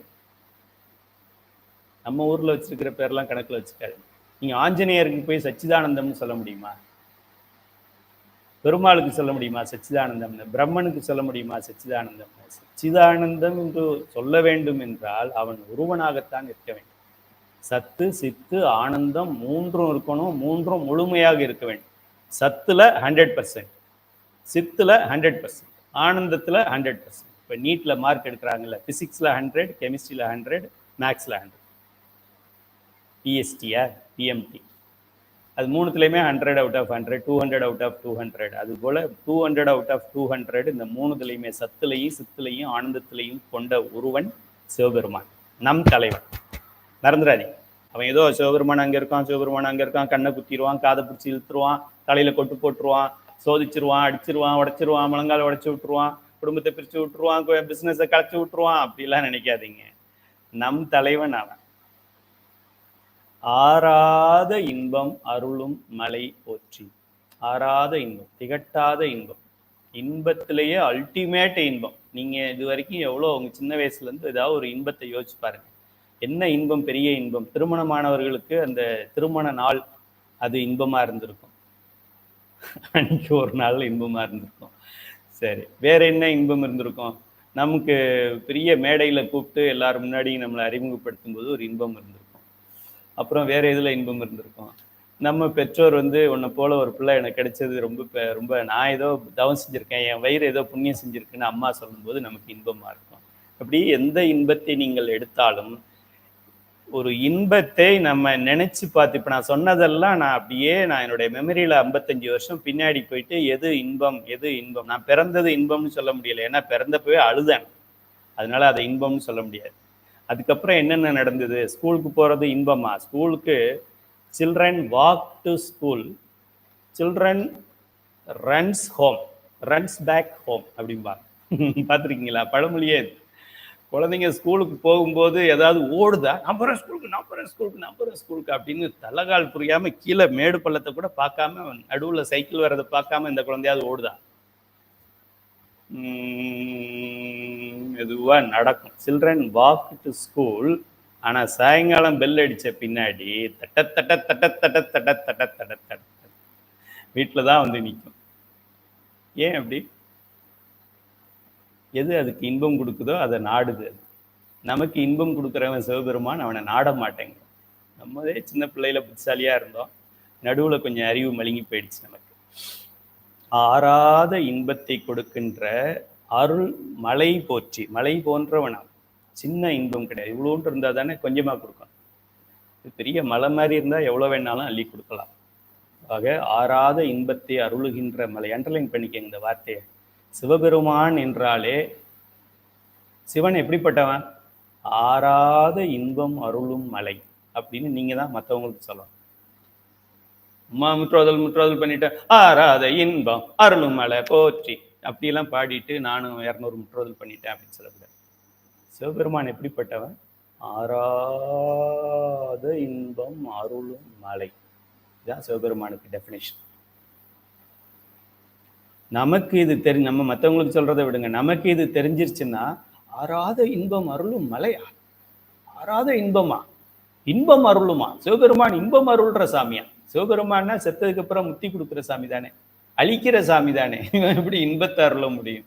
ஆமா, அவர் தான் இன்பத்தை அருள முடியும். முத்தி இன்பம் தானே, பேரின்பம் தானே. ஆக ஆறாத இன்பம் அருளுகின்ற மலை, மலை போன்றவன் என்று பெயர். இந்த 6 வரியில 8 முறை போற்றி போற்றி போற்றின்னு சொல்லியிருக்கிறார். என்னென்ன போற்றி? அந்த அண்டர்லைன் பண்ணுங்க. போற்றி எல்லாம் என்னென்ன வருது? ஈசன் அடி போற்றி, எந்தை அடி போற்றி, தேசன் அடி போற்றி, சிவன் சேவடி போற்றி, நேயத்தே நின்ற நிமலன் அடி போற்றி, மாய பிறப்பிருக்கும் மன்னன் அடி போற்றி, சீரார் பெருந்துரை நம் தேவனடி போற்றி, ஆறாத இன்பம் அருளுமலை போற்றி. 8 போற்றி வந்து. இப்போ சென்ற வகுப்பிலும் இந்த வகுப்பிலும் நம்ம என்ன பார்த்தோம்? நமச்சிவாய வாழ்க, நாதன் தாள் வாழ்க அப்படின்னு வாழ்க வாழ்க வாழ்கன்னு 6 வாழ்க சொன்னார். வெல்க வெல்க வெல்க வெல்க அப்படின்னு 5 வெல்க சொன்னார். 6 போட்டுக்கோங்க, அதுக்கு பக்கத்துல 5 போட்டுக்கோங்க. இன்றைய பாடத்துல போற்றி போற்றி போற்றி என்று 8 முறை சொல்லியிருக்கிறார். அப்போ 8 போற்றி சொல்லு. அப்போ 6 5 8 6 5 8 படிச்சா என்ன வரும்? 658. இது எதை குறிக்கிறது என்றால், பின்னாடி வரப்போற 51 பதிகத்தையும் கூட்டினால் மொத்தம் 658 பாடல்கள் தான் இருக்க போகுதுங்கிறத முன்கூட்டியே தெரிவிச்சிருக்கிறார் பாருங்க. இதுதான் அருளாளர்களுக்கும் நம்மளை போல பொருளாளர்களுக்கும் உண்டான வித்தியாசம். 658 பாடல்கள் கொண்டது திருவாசகம். அது பாடல்கள்லாம் கரெக்டாக இருக்கணும். சில பேர் அச்சோப்பதிகத்தில் 9 பாடல்களோடு நிறுத்திடுவாங்க. விருதுநகரில் எல்லாம் 12 பாடல் 13 பாடல் படிக்கிறாங்க. அதெல்லாம் கூட்டினா 658 வருதான்னு பாருங்கள். 658 6 5 8 658 பாடல்கள் கொண்டது திருவாசகம். இப்போ நம்ம முற்றெழுதுதல் பண்ணுறோம் அப்படின்னா 658 பாட்டு எழுதணும். 51 பதிகம் 658 பாடல்கள். இதுதான் திருவாசகத்தோட டெஃபினேஷன். ஒரு பொருளை வாங்கினா எத்தனை கிலோ அப்படின்லாம் கேட்குற மாதிரி 658 பாடல்கள் 51 பதிகங்கள் கொண்டது. இந்த வரப்போகிற திருவாசகத்தில் மீதி இருக்கிற பாடல் அடுத்து கீர்த்தி திரு அகவல், அண்ட பகுதி, போற்றி திரு அகவல் அப்படின்னு எல்லாத்தையும் கூட்டுனா 658 வருங்கிறத இங்கே சிம்பாலிக்காக காமிச்சிருக்காரு அப்படிங்கிறது ஒரு பொருள் விளக்கம். சரி, அடுத்ததாக இப்போ இந்த இதில் நம்ம பார்த்த பெயர்கள் அண்டர்லைன் பண்ணியிருக்கீங்க. ஈசன், எந்தை, தேசன், சிவன், நிமலன், மன்னன், தேவன், மலை. எத்தனை பேர் வந்திருக்கு? 8 பேர் வந்திருக்கு. சைவ சித்தாந்தம் மட்டும் நீங்கள் படிச்சிருந்தீங்கன்னு வச்சுக்கோங்க, சைவ சித்தாந்த சுடரில் அந்த மலைக்கு நீங்கள் மலையில் நனையாட்டியும் சும்மா சாரலில் நீங்கள் இருந்திருந்தாலும் சிவபெருமான் 8 அப்படின்ன உடனே அடுத்த வார்த்தையை ஃபில்லப் பண்ணிடலாம். குணங்கள் அப்படின்னு ஃபில்லப் பண்ணிடலாம். இறைவன் 8 குணங்களை உடையவன். அந்த 8 குணங்கள் தான் இந்த குணங்கள். இது சைவ சித்தாந்த வகுப்பின் கோர் ஃபண்டமெண்டல். இது எண்குணத்தான். கோளில் பொறியிலவே எண்குணத்தான் தாளை வணங்கா தலை, திருவள்ளுவர். சிவபெருமானுக்கு 8 குணங்கள். சொரூப நிலையில் அவன் நிர்மலன், குணாதீதி, குணமற்றவன். தடத்த நிலையில் உயிர்களுக்காக இந்த 36 தத்துவங்களுக்குள்ள அவன் இறங்கி வரும்போது அவனுக்கு என்ன குணம் அப்படின்னாக்க 8 குணம். 5 தொழில் பண்ணுறதுக்கு 8 குணங்களை கொண்டு பண்ணுகின்றான். அந்த 8 குணங்கள் என்ன? தன்வயத்தனாதல், தூய உடம்பினன், முற்றுணர்வு பெற்றவன். அந்த 8 குணம்தான் இது. சும்மா கிடையாது அருளாளர்கள் பாட்டு. சினிமா பாட்டு எழுதுறானே அவன் பாட்டு மாதிரி நினச்சிடக்கூடாது. இது அதுதான் அப்படி நம்ம படிக்கக்கூடாது. சீக்கிரம் ஆரம்பிச்சிருங்க. ஒரு 7 மணிக்கே போய் முதல் ஒருத்தர் ஆரம்பிச்சு விட்டிங்கன்னா நாங்கள் ஒரு 9:30 வரும்போது எப்படியும் 6வது பாட்டு வந்துடும். 5 வரைக்கும் எப்படியும் ராகமாக படிக்க முடியாது. 6லேருந்து ராகமாக பாடலாம். 30வது பாட்டு வரும்போது டீ போண்டாக்கு ஏற்பாடு பண்ணிவிடுங்க. 40 வரும்போது சாப்பாட்டுக்கு ஏற்பாடு பண்ணிவிடுங்க. 51 வரும்போது எல்லாருமே திருவாசகம் தான் என் தலைக்கு அப்படின்னு சொல்லிட்டு முத்தி நேரி அறியாதன்னு படிச்சுட்டு வந்துடலாம். அப்படி படிக்கக்கூடாது. 8 பேர் என்னென்ன இருக்கு பாருங்க. இதில் 8 இருந்தது. அந்த 658க்கு 8 போற்றி, அது 658 போயிடுச்சு. அந்த போற்றி போற்றி போற்றியெல்லாம் எதை போற்றி? இந்த ஐயாவுக்கு போற்றி. இவர் வாழ்க, இவர் வாழ்க, இவர் போற்றி, இவர் போற்றி. இவர் யாரு? ஈசன். ஈசன் என்றால் என்னன்னு பார்த்தோம். எல்லா பொருள்களையும் உடைமையாக கொண்டவன். அதுக்கு பேர் தன்வயத்தன் பேர். சைவ சித்தாந்த சுடரில் இதை தன்வயத்தன் பார்ப்போம். எந்தை அப்படின்னா தந்தை. தந்தை அப்படிங்கிறது எந்த குணத்தை அப்படின்னாக்க பேரருள் உடைமை கொண்டவன், எல்லையற்ற வரம்பில் எல்லையற்ற அருள் உடையவன். பேரருள் உடைமைன்னு ஒரு குணம் இருக்கு பெருமானுக்கு. சத்து சித்து ஆனந்தத்தில் சித்தில் வரும். தேசன் அப்படிங்கிறது தேஜஸ் சொன்னோம் இல்லையா? ஒளி வடிவினன். ஒளி வடிவினன். ஒளின்னா என்ன? தூய்மையானதுன்னு அர்த்தம். இதுதான் இறைவனை சோதின்னு சொல்கிறோம். இல்லைனா சொறி, அழுக்கு, சாக்கடை அப்படி சொல்லியிருக்கலாமே. தூய பொருள் என்ன இருக்குது? சிவபெருமானை சொல்கிற மாதிரி தூய பொருள் என்ன இருக்குது? வெயில்னு சொல்லலாமா? இல்லை, அதுவும் சரியா இல்லை. காற்றுன்னு சொல்லலாமா? அதுவும் சரியா இல்லை. சோதின்னு சொல்லலாம், ஓரளவு அது கொஞ்சம் குறிப்பாக இருக்கிறது. அதில் ஏதாவது தூசி பட்டாலும் அந்த தூசியை அதை அழிச்சிட்டு திரும்ப சோதியாக நிற்கின்றது. அதனால பெருமான சோதின்னு சொல்கிறோம். ஆக தேசன் என்பது அவன் தூய உடம்பினன் என்கின்ற 8 குணங்களில் ஒரு குணத்தை குறிக்கின்றது. சிவன் என்று நாம் சொன்னது தானே அறியும் அறிவை உடைய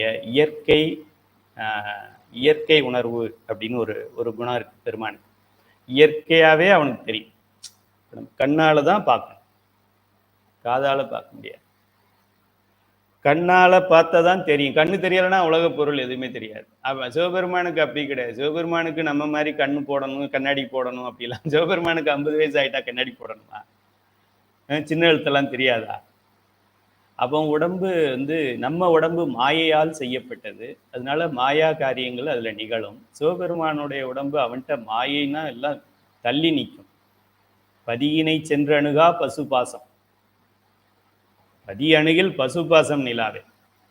அப்படிப்பட்ட அந்த பதிகிட்ட போய் இந்த மாயை உடம்பு இருக்குமா, நமக்கு இருக்கிற மாதிரி மேலே தோல், உள்ள டிஷ்யூ, அதுக்கு உள்ள வெயின்ஸு, அப்புறம் அதுக்குள்ள பிளட்டு, அப்புறம் பிளட்டில் ரெட் செல்ஸு, அப்புறம் பிளாக் செல்ஸு, ஒயிட் செல்ஸு, அதெல்லாமா அவனுக்கு இருக்கும். பெருகுடல், சிறுகுடல், அப்புறம் இந்த குடல், பின் குடல், இது யூரின் குடல், அது மோஷன் குடல், அதெல்லாமா சிவபெருமானுக்கு இருக்கு. அருளே வடிவானவன், அன்பே வடிவானவன், என்ன சொல்றது, அறிவே வடிவானவன், எல்லா ஆவும் அவனுக்கு தான். அதான் அகர முதல எழுத்தெல்லாம் அப்படின்னு சொல்றாரு வள்ளுவர். அகர முதல எழுத்தெல்லாம் ஆள்னு ஆரம்பிக்கிறதெல்லாம் அவனுக்கே சொந்தம். அப்பனும் அவனே, அம்மையும் அவனே, அத்தையும் அவனே, அன்பும் அவனே, அறிவும் அவனே, என்ன சொல்றது, அன்பு அறிவு எல்லாமே அவன்தான். ஆக சிவன் என்பது இயற்கை உணர்வின் என குறைக்கும். நிமலன் என்பது நான் ஏற்கனவே சொல்லிட்டேன். நிமலன்னா நிர்மலன். மலம் அதுல வந்துருது இல்ல, மலத்துக்கு சைவம் ஒரு ஆ முன்னாடி போட்டா அசைவம், அப்படியே மாறி போச்சு. ஒரு ஆ போட்ட ஆன்னா அசைவம், சைலண்டா இருந்தா சைவம். ஆக நிமலன் அப்படின்னா மலம் இல்லாதவன், மலம் நீங்கியவனுக்கு நிமலன் பேர். சிவபெருமானுடைய எண்குணம் சைவ சித்தாந்த சுடர் படிச்சிருந்தீங்கன்னா உங்களுக்கு தெரியும். இயற்கையிலேயே மலங்களில் இருந்து நீங்கியவன். நீங்கியவன்கிற வார்த்தை கூட தவறு. இயற்கையிலேயே மலங்கள் இல்லாமலே இருந்தவன்.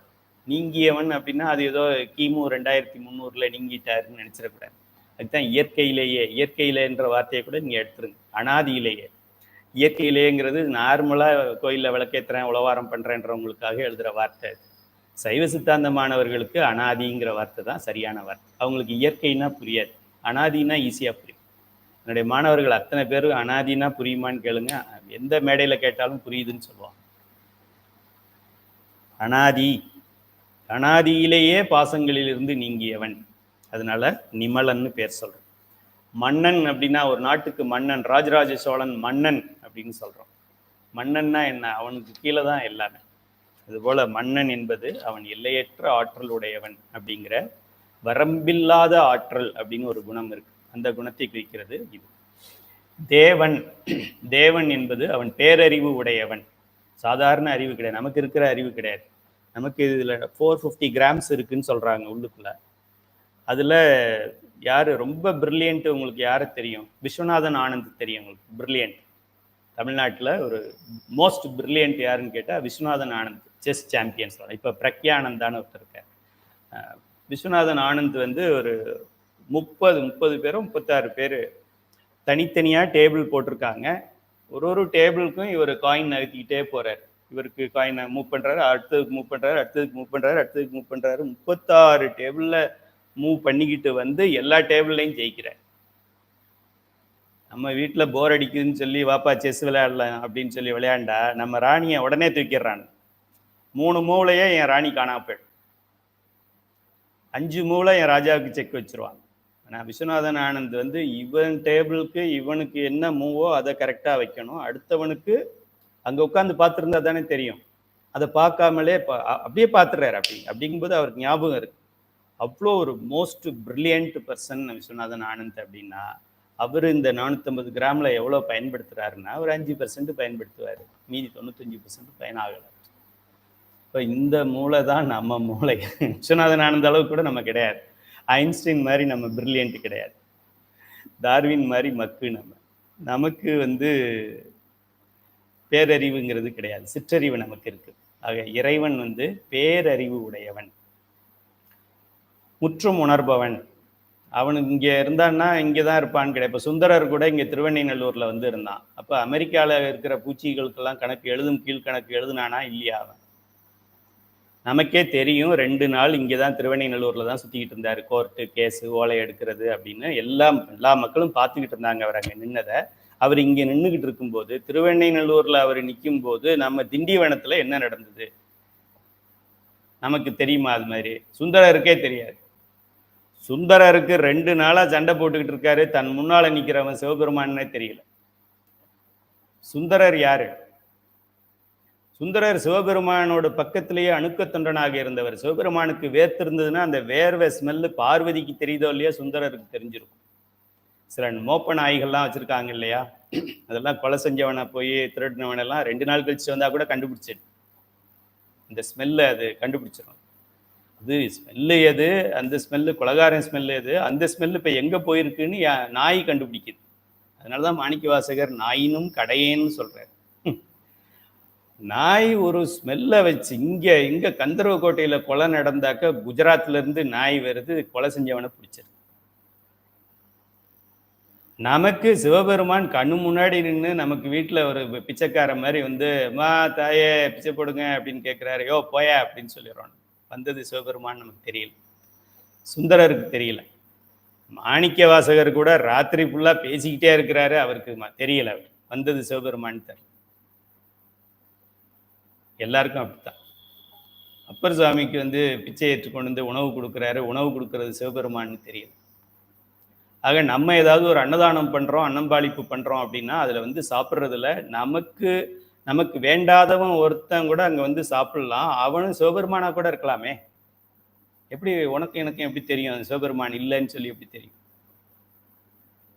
என்ன கேரண்டி சிவபெருமான் இல்லைன்னு சொல்றதுக்கு? மாறு வேடத்தில் வரமாட்டாரா அவரு? சுந்தரருக்கே தெரியல கண்ணு முன்னாடி நின்னது சிவபெருமான்னு, மாணிக்க வாசகருக்கு தெரியல, திருஞான சம்பந்தருக்கு தெரியல, திருநாவுக்கரசருக்கு தெரியல, நீங்களும் நானும் சுஜுப்பி. ஆக எல்லா உயிர்களும் சிவபெருமானத்தான் இருக்கும். அதுக்கு தான் நம்ம வேடத்தை வணங்க சொல்றாங்க. அவனை எப்படி நம்ம கண்டுபிடிக்கலாம் அப்படின்னா, வேடம் இல்லாமல் வரமாட்டான். அதனால வேடம் இருக்கிறது யாராக இருந்தாலும் சிவபெருமானாக இருக்கலாம். பெண்ணாக இருந்தாலும் அந்த அம்மா வர்றாங்க, வயசானவங்க, நம்ம ராஜேஸ்வரி அம்மா வர்றாங்க, அவங்கள 10 வருஷமா எனக்கு தெரியும். அந்த அம்மா அந்த அம்மா வரல, அந்த அம்மா மாதிரி இந்த வருவர். அவருக்கு என்ன பெண் வேஷம் போட தெரியாதா? திருச்சிராப்பள்ளியில தாய் மாணவராக பெண்ணுக்கு ஒரு பெண்ணுக்கு பிரசவம் பார்க்கிறார், நார்மல் டெலிவரி பார்க்கிறார். அந்த பெண்ணு நினைச்சுக்கிட்டு இருக்கு நம்ம அம்மா தான் பார்த்துக்கிட்டு இருக்காங்கன்னு நினைச்சுக்கிட்டு. சிவபெருமான்னு தெரியாது அந்த பெண். ஒரிஜினல் அம்மா வந்த பின்னாடி தான் இது என்னடா எது ஒரிஜினல் எது கலர் ஜெராக்ஸ்ன்னு தெரியாம நிற்குது. கேவலம் கேளலாய் பால் கொடுத்தான், பன்றி குட்டிகளுக்கு பன்றியாகவே மாறி அவன் கொடுத்தான். ஒரிஜினல் பண்ணி டூப்ளிகேட் பண்ணியெல்லாம் கிடையாது. இப்படிப்பட்ட சிவபெருமான், அதுதான் வேடத்தை வணங்கணும்னு சொல்றாங்க. வேடத்துல இருக்கிறது அவனாத்தான். இங்க ஒரு ஏதோ கையில ஐயா வர்றாரு அப்படின்னு அப்படி பார்க்கக்கூடாது. வேடத்தை வணங்கணும்னு ஏன் சொல்றாங்க? சிவபெருமான் வேடமேற்று வரும். ப்ராபபிலிட்டி தியரின்னு சொல்லுவாங்க. 90% அவன்னா என்ன அடையாளமா இருக்கும்? ஏதாவது திருநீர் இல்லாம வரமாட்டான், உருத்துராக்கம் இல்லாம வரமாட்டான். அதனால திருநீர் உருத்துராக்கத்தோட எவன் வந்தாலும் சிவபெருமானத்தான் இருக்கும். ஆம்பளையா இருந்தாலும் சரி, பொம்பளையா இருந்தாலும் சரி, வயசாகி இருந்தாலும் சரி, குழந்தையா இருந்தாலும் சரி, திருநீர் உருத்துராக்கம் வந்தால் சிவபெருமானாக இருக்கலாம். நம்ம வீட்டு பிள்ளை, நம்ம பையன், நம்ம பொண்ணு நம்ம பெட்ல படுத்திருக்கிறது, அந்த பிள்ளை பாத்ரூம் போயிருக்கும், இப்போ சிவபெருமான் வந்து படுத்திருப்பாரு பக்கத்துல. யாருக்கு தெரியும்? முடியாதுன்னு சொல்ல முடியுமா உங்களால? அப்படிலாம் நடக்காதுன்னு நடந்துருக்குதே, நடந்துகிட்டு இருக்குதே. ஆக அவன் பேரறிவு உடையவன், இந்த பிரபஞ்சத்தை வந்து இருந்த இடத்துலயே அறியக்கூடியவன், எந்த வேடத்தை வேண்டுமானாலும் அவனால் எடுக்க முடியும். அவனை யாரும் நிறுத்த முடியாது. உனக்கு டபுள் ஆக்டிங் தான், ட்ரிபிள் ஆக்டிங் தான், 10 அவதாரம் தான் அப்படிலாம் சொல்ல முடியாது. எத்தனை அவதாரத்தை வேணாலும் எப்படி வேணாலும் எடுத்துகிட்டு போவான். அவன் குதிரை பாகனா வருவான், வேடனா வருவான். காட்டில் பரிப்பாகன், காட்டில் வேடன், கடலில் பரிப்பாகன். ஐயா, அந்த பதி பசு பாசமே வேண்டாம்ப்பா. இந்த ஆன்லைன் கிளாஸு அதுலேயும் பதி பசு பாசம், பதி போர் அடிக்குதுப்பா. வேற ஏதாவது நடத்துனாங்கன்னா பரவாயில்ல. இப்போ சினிமான்னா பாருங்க, டிசைனாக என்னென்னவோ வருது. குரூப் டான்ஸ் வருது, சோலோ டான்ஸ் வருது. எந்த சைவ சித்தாந்த கிளாஸ் நம்ம கந்தசாமி ஐயா வகுப்புக்கு இப்போ போனாலும் பதி பசு பாசம் தான் நடத்துவார். சிலபஸ் அவ்வளோதானே இருக்கு. சிவபெருமானே நந்தியம் பெருமானே வந்து நடத்தினாலும் இதைத்தான் நடத்தணும், பதி பசு பாசம். அதனால தான் சைவ சித்தாந்த வகுப்பு நமக்கு போர் அடிக்குதுன்னு சொல்கிறோம். ஆக நம்ம விட்டு எங்கேயாவது ஓடி ஒளிஞ்சோம், இது வேண்டாப்பா அப்படின்னு எங்கேயாவது காட்டில் போய் ஒளிஞ்சோம் அப்படின்னா அங்கே வேடனாக வந்து நிற்பான். சரி, நிலத்துல தானே அவன் வர்றான், நீருக்குள்ள போயிடுவான் அப்படின்னு ஒரு நீர்மூழ்கி கப்பல் சப்மரைனை எடுத்துக்கிட்டு நீங்க உள்ள போயிட்டீங்கன்னா அங்க கடலில் பரிபாகனா அவனை விட்டு எங்கேயும் போக முடியாது. ஏன் போக முடியாது? சைவ சித்தாந்த மாணவருக்கு தான் தெரியும். உயிர்கள் என்றும் அடிமை, உடல்கள் அவனுடைய உடைமை. இப்ப நம்ம எதை கொண்டிருக்கின்றோம்? நம்ம என்ன அப்படின்னா அவனுடைய அடிமையும் அவனுடைய உடைமையும் சேர்ந்ததுதான் கைலை துரைசாமி. கண்ணால் பார்க்குறதெல்லாம் அவனுடைய உடைமை, கண்ணால் பார்க்க முடியாத ஒன்று எல்லாத்தையும் இயக்கிக்கிட்டு இருக்குதே, அது அவனுடைய அடிமை. இப்போ அவனுடைய அடிமையும் அவனுடைய உடைமையும் தான் எல்லா ஜீவராசிகளும். நீங்கள் நான் மட்டும் கிடையாது. அதுங்களுக்கு அது தெரியாது, நமக்கு இது தெரியும். இதான் வித்தியாசம். ஆறாத இன்பம் அருளும் மலை அப்படின்னா, ஆறாத இன்பம் அருளும் அப்படின்னா என்ன? ஆறாத இன்பம் எது? எல்லையற்ற இன்பம். எல்லையற்ற இன்பம் உடையவன் அப்படிங்கிறத இது குறிக்கின்றது. ஆக இது முழுக்க முழுக்க முழுக்க முழுக்க சைவம் சித்தாந்தம், சித்தாந்த சைவமாக தான் இருக்குது. இதில் ஏதாவது உங்களுக்கு மாற்று கருத்து இருக்கா? இறைவனுடைய எண்குணத்தை படிக்கணும்னா சைவ சித்தாந்தம் தான் படிக்கணும்னு கிடையாது. சிவபுராணத்தில் 7வது வரி, எத்தனாவது வரி இது? 17 வரி. 11வது வரியிலிருந்து 17வது வரி, 11 முதல் 16 இறைவனுடைய எண்குணம் சொல்லப்பட்டிருக்கிறது. இங்கே அவன் பேரெல்லாம் விட்டுருவோம், பேரெல்லாம் சரியை மாணவனுக்கு. பேருக்கு உள்ள இருக்கிற 8 குணத்தை தான் கிரியை மாணவர் பார்க்கணும். 658 வர்ற 8 போற்றி, அந்த போற்றியெல்லாம் சும்மா விளையாட்டுக்கு ஜாலிக்கு சொல்றது, ஒரு என்டர்டெயின்மெண்ட்டுக்காக சொல்றது. 8 எதை குறிக்குது? என் குணத்தை குறிக்குது. எப்படி குறிக்குதுன்னு சொல்ல முடியுமா? சித்தாந்த சூழல் படிச்சிருந்தா சொல்லலாம், இல்லைன்னா சொல்ல முடியாது. சாதாரண திருமுறை பொருள் விளக்கத்தில் அது வராது. இறைவன் தடத்த நிலையில் என் குணத்தான் அப்படின்னு தெரிஞ்சாதான் இந்த 6 வரிகளில் என் குணத்தான் இருக்கிறான் என்று சொல்ல வெளியில காமிக்க முடியும். ஆக எல்லாரும் சைவ சித்தாந்த சூழல் படிங்க.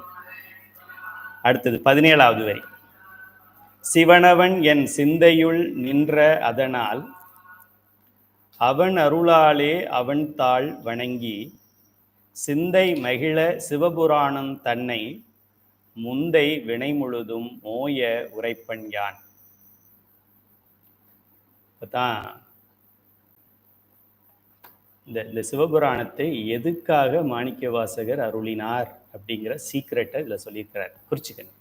இந்த வரிகள் 17லிருந்து 20 வரைக்கும், 17, 18, 19, 20ல் எய்ம், நோக்கம் என்ன, பிறவியின் நோக்கம் என்ன, இந்த கிளாஸ் அட்டன் பண்ணுறதின் நோக்கம் என்ன, சம்பாதிக்கிறதின் நோக்கம் என்ன, கல்யாணம் பண்ணிக்கிறதின் நோக்கம் என்ன, குழந்தை பெற்றுக்கொள்வதின் நோக்கம் என்ன, சிவபுராணம் அருளப்பட்டதன் நோக்கம் என்ன அப்படிங்கிற ரகசியத்தை இங்கே சொல்லியிருக்கிறார்.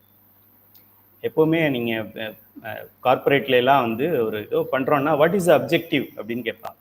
அப்ஜெக்டிவ் கோல் என்ன? இப்போ இந்தியாலாம் ஒலிம்பிக் போகிறாங்க, என்ன பண்ணுறதுக்காக போகிறாங்க? கப்பை வாங்கிட்டு வர்றதுக்காக போகிறாங்க. அதுதான் அப்ஜெக்டிவ்.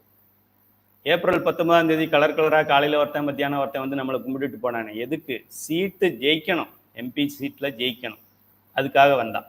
அது அவனுடைய அப்ஜெக்டிவாக அவன் கிளியராக அச்சீவ் பண்ணிட்டு போயிட்டான்.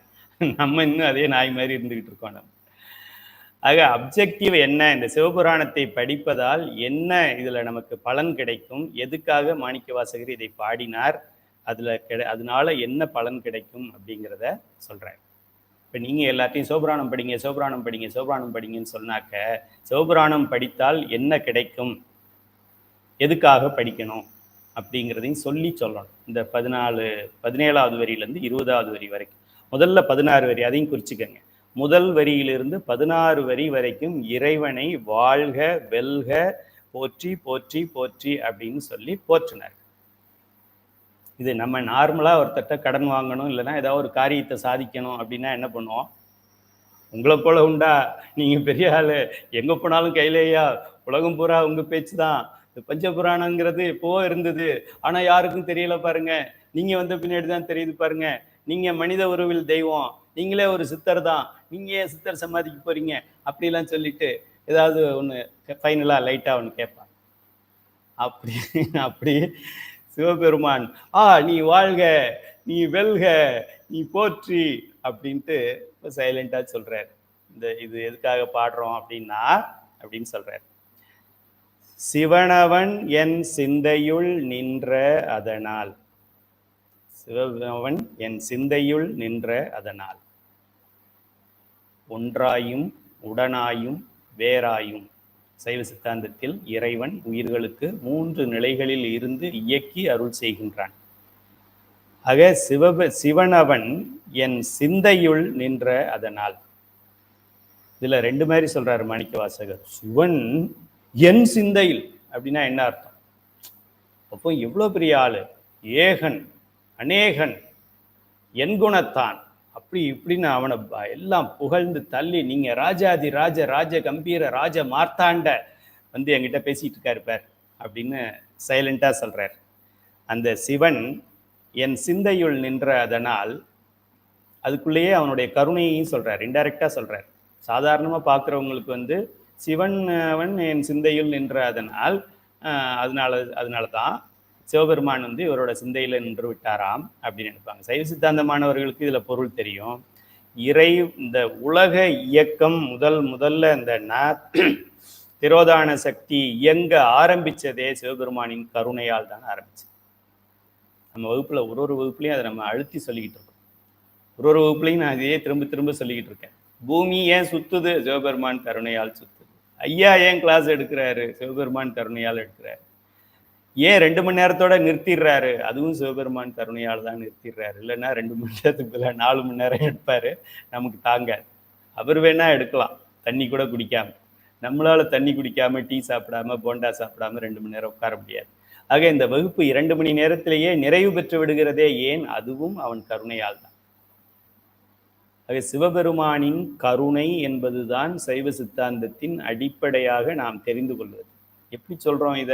உயிர்கள் ஆணவ மலத்தின் பிடியில் தான் உயிர் என்பதும், தனக்கு அறிவு இருக்கிறது என்பதும், தன்னை ஆணவ மலம் பிடித்திருக்கிறது என்பதும், தனக்கு தலைவன் எஜமான் ஒருவன் இருக்கிறான் என்பதும் ஒன்னும் தெரியாம இருட்டு அறையில் குருடனை போல, செப்டிக் டேங்க்ல குழந்தைய போல அது ஒரு கேவல நிலையில் இருந்த பொழுது அவன் வந்து நம்மை தூக்கி எடுத்து கழுவி மடியில் வைக்க விரும்புகிறான். இதுக்கு பேரு கருணையா? இல்ல இதுக்கு பேரு கொலை குற்றமா? இல்ல இதுக்கு கால வாடுறதுன்னு பேரா? துரோகம்னு பேரா? போட்டு பார்க்கறதுன்னு பேரா? சோதிக்கிறதுன்னு பேரா? கொல்றதுன்னு பேரா? அழிக்கிறதுன்னு பேரா? ஒழிக்கிறதுன்னு பேரா? அன்றே நமக்கு கருணை செய்தவன் இன்று திருநீரு, உருத்திராக்கம், நமச்சிவாயம், பஞ்சபுராணம், பதிபசு பாசம், திருவாசகம், சிவபுராணம், முற்றும் ஓதுதல், முற்றும் எழுதுதல், பொருள் உணர்தல், சொல்லிய பாட்டின் பொருள் உணர்ந்து இப்ப நம்மளை விட்டு என்ன ஓடியா போயிடுவான். அன்னிப்பான் தாழ்வாழ்க. கிட்ட கிட்ட கிட்ட கிட்ட நெருங்கி நெருங்கி வந்துகிட்டே இருப்பான். இப்போ அவன் மேக்னெட்டா இருந்து நம்ம இரும்பு தூளான காலம் போய் இப்ப நம்ம மேக்னெட் ஆகி அவன் இரும்பு தூள் ஆயிடும். அன்பெனும் வலையுள் அகப்படும் மலையே. அவன் மலையா இருந்தா நமக்கு என்ன?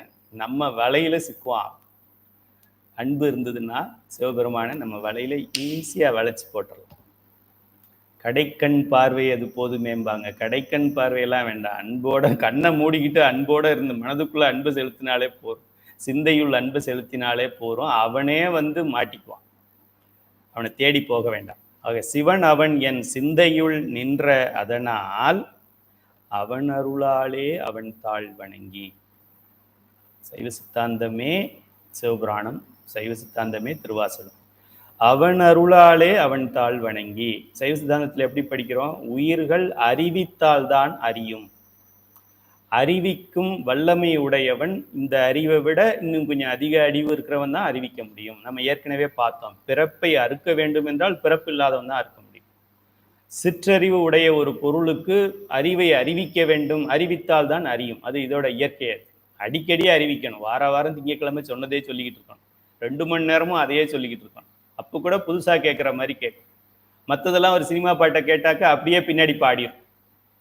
அந்த மியூசிக் எல்லாம் சொல்லும், முதல்ல எங்கே ட்ரம்ஸ் எப்போ வரணும், இது எப்போ வரணும், அப்புறம் ஓடி போகலாமான்னு ஒரு தடவை சொல்லணுமா, 3 தடவை சொல்லணுமா, அதெல்லாம் கரெக்டாக அப்படியே மனதில் பதிஞ்சு. இந்த பதி பசு பாசம் என்ன சொன்னார் ஐயா?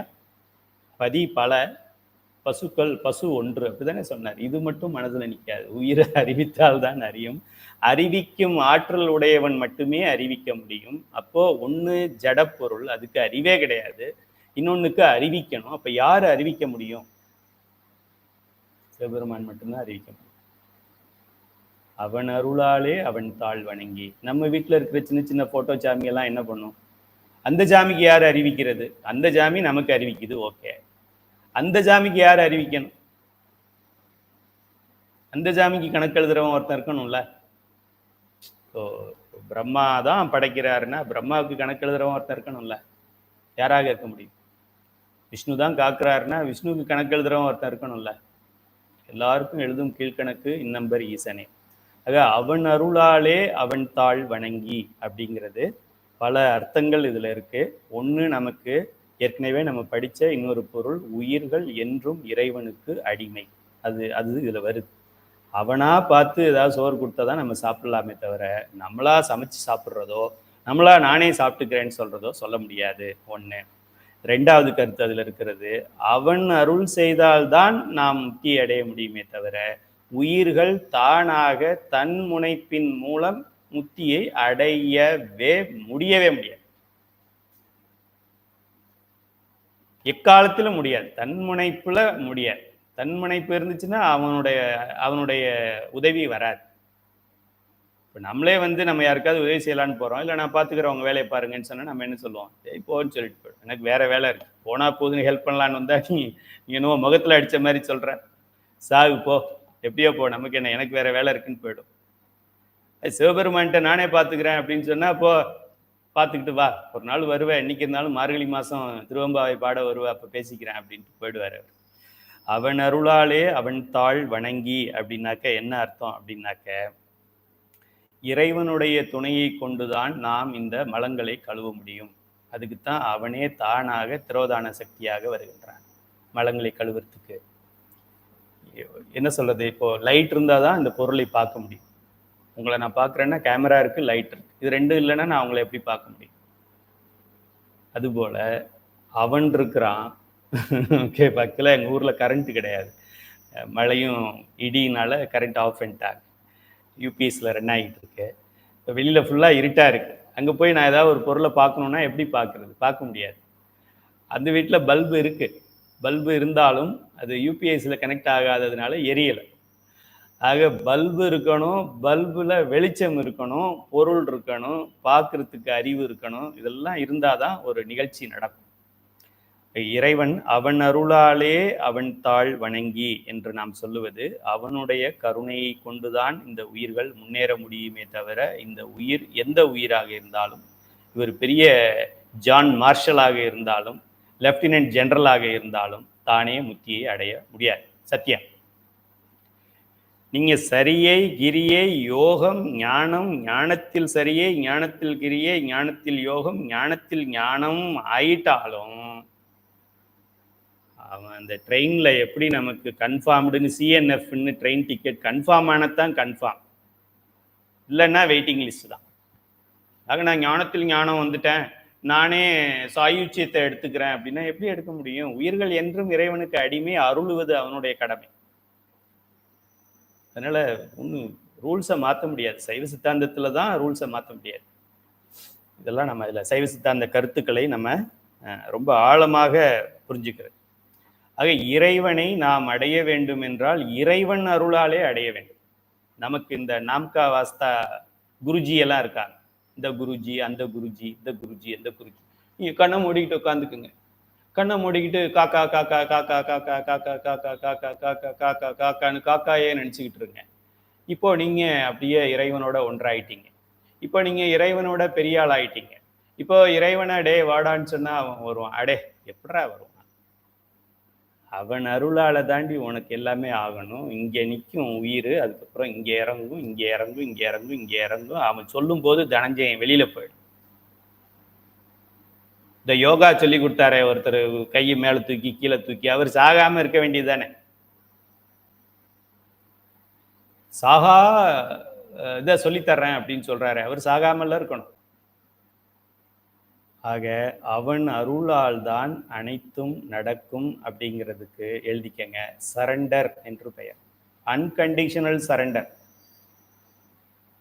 பார்லிமெண்ட்ல எல்லாம் ஏதோ சொல்லுவாங்க, என்ன நிபந்தனையற்ற மன்னிப்பு கேட்க வேண்டும், நிபந்தனையற்ற மன்னிப்பு கேட்க வேண்டும். நான் சொல்லுவது ஒருவேளை உங்களை பொறுத்த வரைக்கும் உங்கள் மனதை பாதிப்பதாக, அதெல்லாம் பேசாது, தப்பு பண்ணிட்ட மன்னிச்சிருங்கன்னு சொல்லு. அன்கண்டிஷனல் சரண்டர் வேணும். சும்மா இந்த பாலியல் தொல்லைக்கே இப்படி அன்கண்டிஷனல் சரண்டர் கேட்குறாங்க கோர்ட்டில் அப்படின்னாக்க, சிவபெருமான் வந்து முத்தியை கொடுக்கணும், சாயுச்சியம் கொடுக்கணும்னா நம்ம அப்படியே காலர் தூக்கிட்டு போனால் கொடுப்பானா அவன்? அன்கண்டிஷனல் சரண்டர், எந்த கேள்வியும் கேட்குறாரு. ஆட்டுவித்தால் ஆரொருவர் ஆடாதாரோ அப்படின்னு நின்னா அவனுக்கு ரொம்ப பிடிச்சு போயிடும். என்ன வேணும் என்ன வேணும்னு சொல்லு, நான் சொல்ல மாட்டேன். ஏதாவது சொல்லு, ஏதாவது சொல்லு, நான் சொல்ல மாட்டேன். ஏதாவது சொல்லு, உனக்கு ஏதாவது கொடுக்கணும் போல எனக்கு தோணுது, ஏதாவது சொல்லு, எனக்கு ஒன்றும் வேண்டாம், ஒன்றும் வேண்டான்னு சொல்லிடாத, ஏதாவது ஒன்று சொல்லு. இல்லை ஒன்றும் வேண்டாம், ஏதாவது சொல்லு, நான் ஏதாவது நீ கேட்கணும், நான் கொடுக்கணும், நான் கொடுத்துட்டு தான் அந்த இடத்த விட்டு போவேன், நீ வேணா உட்காந்துக்க, உங்ககிட்ட இருந்து எனக்கு எதுவும் வேண்டாம் அப்படின்னு நம்ம நின்னோம்னா அவன் அப்போ நான் சொல்ற மாதிரி சுற்றி சுற்றி வந்துக்கிட்டே இருப்பான். வேண்டத்தக்கது அறிவோய் நீ வேண்ட முழுவதும் தருவோய். இப்படிப்பட்ட பெருமானை அவன் அருளால் தான் அவனை வணங்க முடியும், அவனை பெற முடியும். சிந்தை மகிழ சிவபுராணம் தன்னை முந்தை வினை முழுதும் மோய உரைப்பஞ்சான். இதுதான் எய்ம், பர்பஸ், டார்கெட், கோல், அப்ஜெக்டிவ், விஷன், மிஷன். இங்கிலீஷ்ல 21 வார்த்தை இருக்கு. சிந்தை மகிழ சிவபுராணம் தன்னை முந்தை வினை முழுதும் மோய உரைப்பஞ்சான். எப்படி உரைக்கணும் திருவாசகத்தை? சிந்தை மகிழ உரைக்கணும். அவசரமா 5 நிமிஷத்துல பண்ணணும். என்ன சொல்லி உங்களை வாழ்ந்த குருமலை தாழ்வாள் ஆகும் ஆங்கி அன்னிப்பன் தாழ்வாள் வேகம் கெடுத்தாண்ட வேந்தனடி வெல்க சொல்லும் போது கூட கொஞ்சம் மெதுவா சொல்லக்கூடாதா? வேகம் கெடுத்தாண்ட வேந்தனடி வெல்க, அதை மட்டுமாவது கொஞ்சம் ஸ்லோவா சொல்லிட்டு அப்புறம் பிறக்கும் பேய்களை அப்படியாவது சொல்லலாம்ல. வேகம் கெடுத்தாண்ட வேந்தனடி வெல்கன்னு அவ்வளோ வேகமா இப்படி சொல்லணும் சிவபுராணத்தை என்றால் சிந்தை மகிழ சொல்ல வேண்டும். ஈசன், எந்தை, பெருமான், என்குணத்தான், தன்வயத்தான், அருளே உடம்பானவன், அவனுடைய திருவடிகள் போற்றி. ஏகன், அநேகன், இறைவன், எந்தை, சிவன், ஈசன், அவன் இவன் அப்படி இப்படின்னு வர்ணிச்சு அவனை என்னவோ நம்ம காதலன் மாதிரி அவனை கற்பித்து நம்ம சொல்றபடி அவன் சைடில் பார்த்தா எப்படி இருக்கும், மேலே பார்த்தா எப்படி இருக்கும், அவன் மூக்கு எப்படி இருக்கும், மூக்கு க்ளோஸ்அப்ல பார்த்தா எப்படி இருக்கும்னு உணர்ந்து ரசிச்சு அது என்னவோ நம்ம என்ன உங்களுக்கு உதாரணம் சொல்றதுன்னு தெரியல. வீட்டில் கேக் நம்மளா பண்ணோம் அப்படின்னா அப்படிதான் ரசிச்சு பண்ணுவோம். நீங்களாம் பண்ணவங்களுக்கு தான் அந்த அனுபவம் தெரியும். இப்படி வச்சு இப்படி பண்ணி அப்படி பண்ணி அதில் அந்த கேண்டில் ஏற்றுறதுக்குள்ளே நமக்கு போதும்னு ஆகிடும். நம்மளே கேக் பண்ணா யாராவது வீட்டில் அது மாதிரி கேக் பண்ணியிருந்தீங்கன்னா உங்களுக்கு தெரியும். அப்படி ரசித்து ருசித்து அப்படி பண்ணணும். அப்படித்தான் சிவபுராணத்தை பாடணும். சிந்தை மகிழ சிவபுராணத்தை பாட வேண்டும். அப்படி பாடுவதால் என்ன ஆகும்? முந்தை வினை முழுதும் மோய உரைப்பன் யான். முந்தை வினைனா என்ன? சைவ சித்தாந்த மாணவருக்கு தான் தெரியும். முந்தை வினை இருக்கு, ப்ரெசன்ட் டென்ஸ் இருக்கு, past tense, present tense, future tense, 3 இருக்கு. கடந்த கால வினை, நிகழ்கால வினை, வருங்கால வினை, பழவினை, நிகழ்வினை, வருவினை, சஞ்சிதம், பிராரத்தம், ஆகாமி. ஆக முந்தை வினை முழுதும் மோய உரைப்பன் யான். முந்தைய வினை போயிடுச்சு அப்படின்னா பிந்தைய வினை ஆட்டோமேட்டிக்கா போயிடும். அந்த வினையெல்லாம் தேர்ற வரைக்கும் ஓய உரைப்பன் யான். அதை ஓயிருக்கு, மழை ஓயணும், புயல் ஓயணும், சத்தம் ஓய சொல்லுப்பா அப்படின்னு சொல்றோம்ல, கொஞ்சம் ஓய சொல்லுப்பா, பேசாம இருக்கு சொல்லு, ஒரே கத்திக்கிட்டே இருக்கு, கொஞ்சம் ஓய சொல்லு. இந்த சத்தத்தை ஓய சொல்றமே தவிர இந்த பிறவியை ஓய சொல்லுப்பா. இந்த பிறவி திருப்பி பிறவி வந்துகிட்டே இருக்குப்பா. இந்த வினை திரும்ப வந்துகிட்டே இருக்குப்பா. நல்வினை தீவினை, இன்பம் துன்பம் பாவம் புண்ணியம் சுத்தி வந்துகிட்டே இருக்குப்பா. கொஞ்சம் பேசாம ப்ளீஸ் கீப் சைலன்ஸ், அப்படி இருக்க சொல்லுப்பா அப்படின்னு தான் சொல்லணும் சிவபுராணத்துக்கு. சிந்தை மகிழ சிவபுராணம் தன்னை முந்தை வினை முழுதும் மோய உரைப்பன் யான். என்னுடைய துன்பங்கள் எல்லாம் நீங்குகின்ற, வினைகள் நீங்கிட்டா துன்பம் நீங்கிடும், வினைகள் இன்னும் துன்பமும் இந்த பிறவி துன்பமும் நீங்கிடும், பிறவியாகிய துன்பமும் மொத்தமா நீங்கிடும். ஓகே, அப்போ நமக்கு இன்னும் துன்பம் இருக்கு. நான் சிவபுராணம் படிக்கிறேன், ஆனாலும் நான் இன்னும் பெட் ரிட்டனா இருக்கேன், எனக்கு உடம்பு காலையை தூக்க முடியல அப்படின்னா என்ன அர்த்தம்? அப்படின்னா இன்னும் சிவபுராணத்தை படிக்கணும், இன்னும் படிச்சது பத்தலைன்னு அர்த்தம். நான் சாப்பிட்டேன் ஆனா வயிறு நிறையல அப்படின்னா என்ன அர்த்தம்? கொஞ்சமா சாப்பிட்டுருக்கேன்னு அர்த்தம், இன்னும் கொஞ்சம் சாப்பிடுன்னு அர்த்தம். அவன் நான் சிவபுராணத்தை படித்தேன், இன்னும் எங்கள் பைப்பில் தண்ணி வர மாட்டேங்குது அப்படின்னாக்க இன்னும் படின்னு அர்த்தம். வினை இன்னும் ஓயலையா? அப்போ இன்னும் சிவபுராணம் நீ படித்தது பத்தலைன்னு அர்த்தம். நீயே அளந்துக்க, நீயே அடுத்தவன்கிட்ட போய் என் கையை பார்த்து சொல்லுங்க, என் முகத்தை பார்த்து சொல்லுங்க, என் கையெழுத்தை பார்த்து சொல்லுங்க, ஹேண்ட் ரிட்டன் இதை பார்த்து சொல்லுங்க, அப்புறம் இது சொல்லுங்க, என் பேருக்கு நியூமராலஜி பார்த்து சொல்லுங்க, என் ஒய்ஃப் ஜாதகத்தை வச்சு எனக்கு ஏதாவது பாதிப்பு இருக்கா? அதெல்லாம் ஒன்றும் சொல்லாது. சிவபுராணத்தை பாடிக்கிட்டே வினை தீர்ந்துருச்சுன்னு தெரிஞ்சுதா நிறுத்திடலாம். வினை தீரலையா படிக்கணும். இப்போ எத்தனை தடவை படிக்கணும் சிவபுராணத்தை? இப்போ என்கிட்ட எல்லாரும் கேட்குறாங்க, ஐயா திருவாசகம் எத்தனை தடவை எழுதணும்? 8 தடவை எழுதணும். நேற்று ஒரு அம்மா சொல்லிட்டாங்க, அதெல்லாம் முடியாது என்னால். ஒரு தடவை தான் எழுத சொன்னீங்க, இப்போ என்ன 8 சொல்கிறீங்க? அம்மா ஒரு தடவை வேகமாக எழுதிட்டீங்க, இன்னொரு தடவை 2வது தடவை மெதுவாக எழுதுங்க. உங்களுடைய நீங்கள் எது வரைக்கும் எழுதணும் அப்படின்னா, நான் உங்களுக்கு சொன்னது எது வரைக்கும் எழுதணும் அப்படின்னா, உங்களுடைய கண்ணீர் உங்கள் நோட்டில் விழுந்து அந்த எழுத்து அழிஞ்சதை எனக்கு ஃபோட்டோ எடுத்து அனுப்பணும். அது வரைக்கும் எழுதணும்.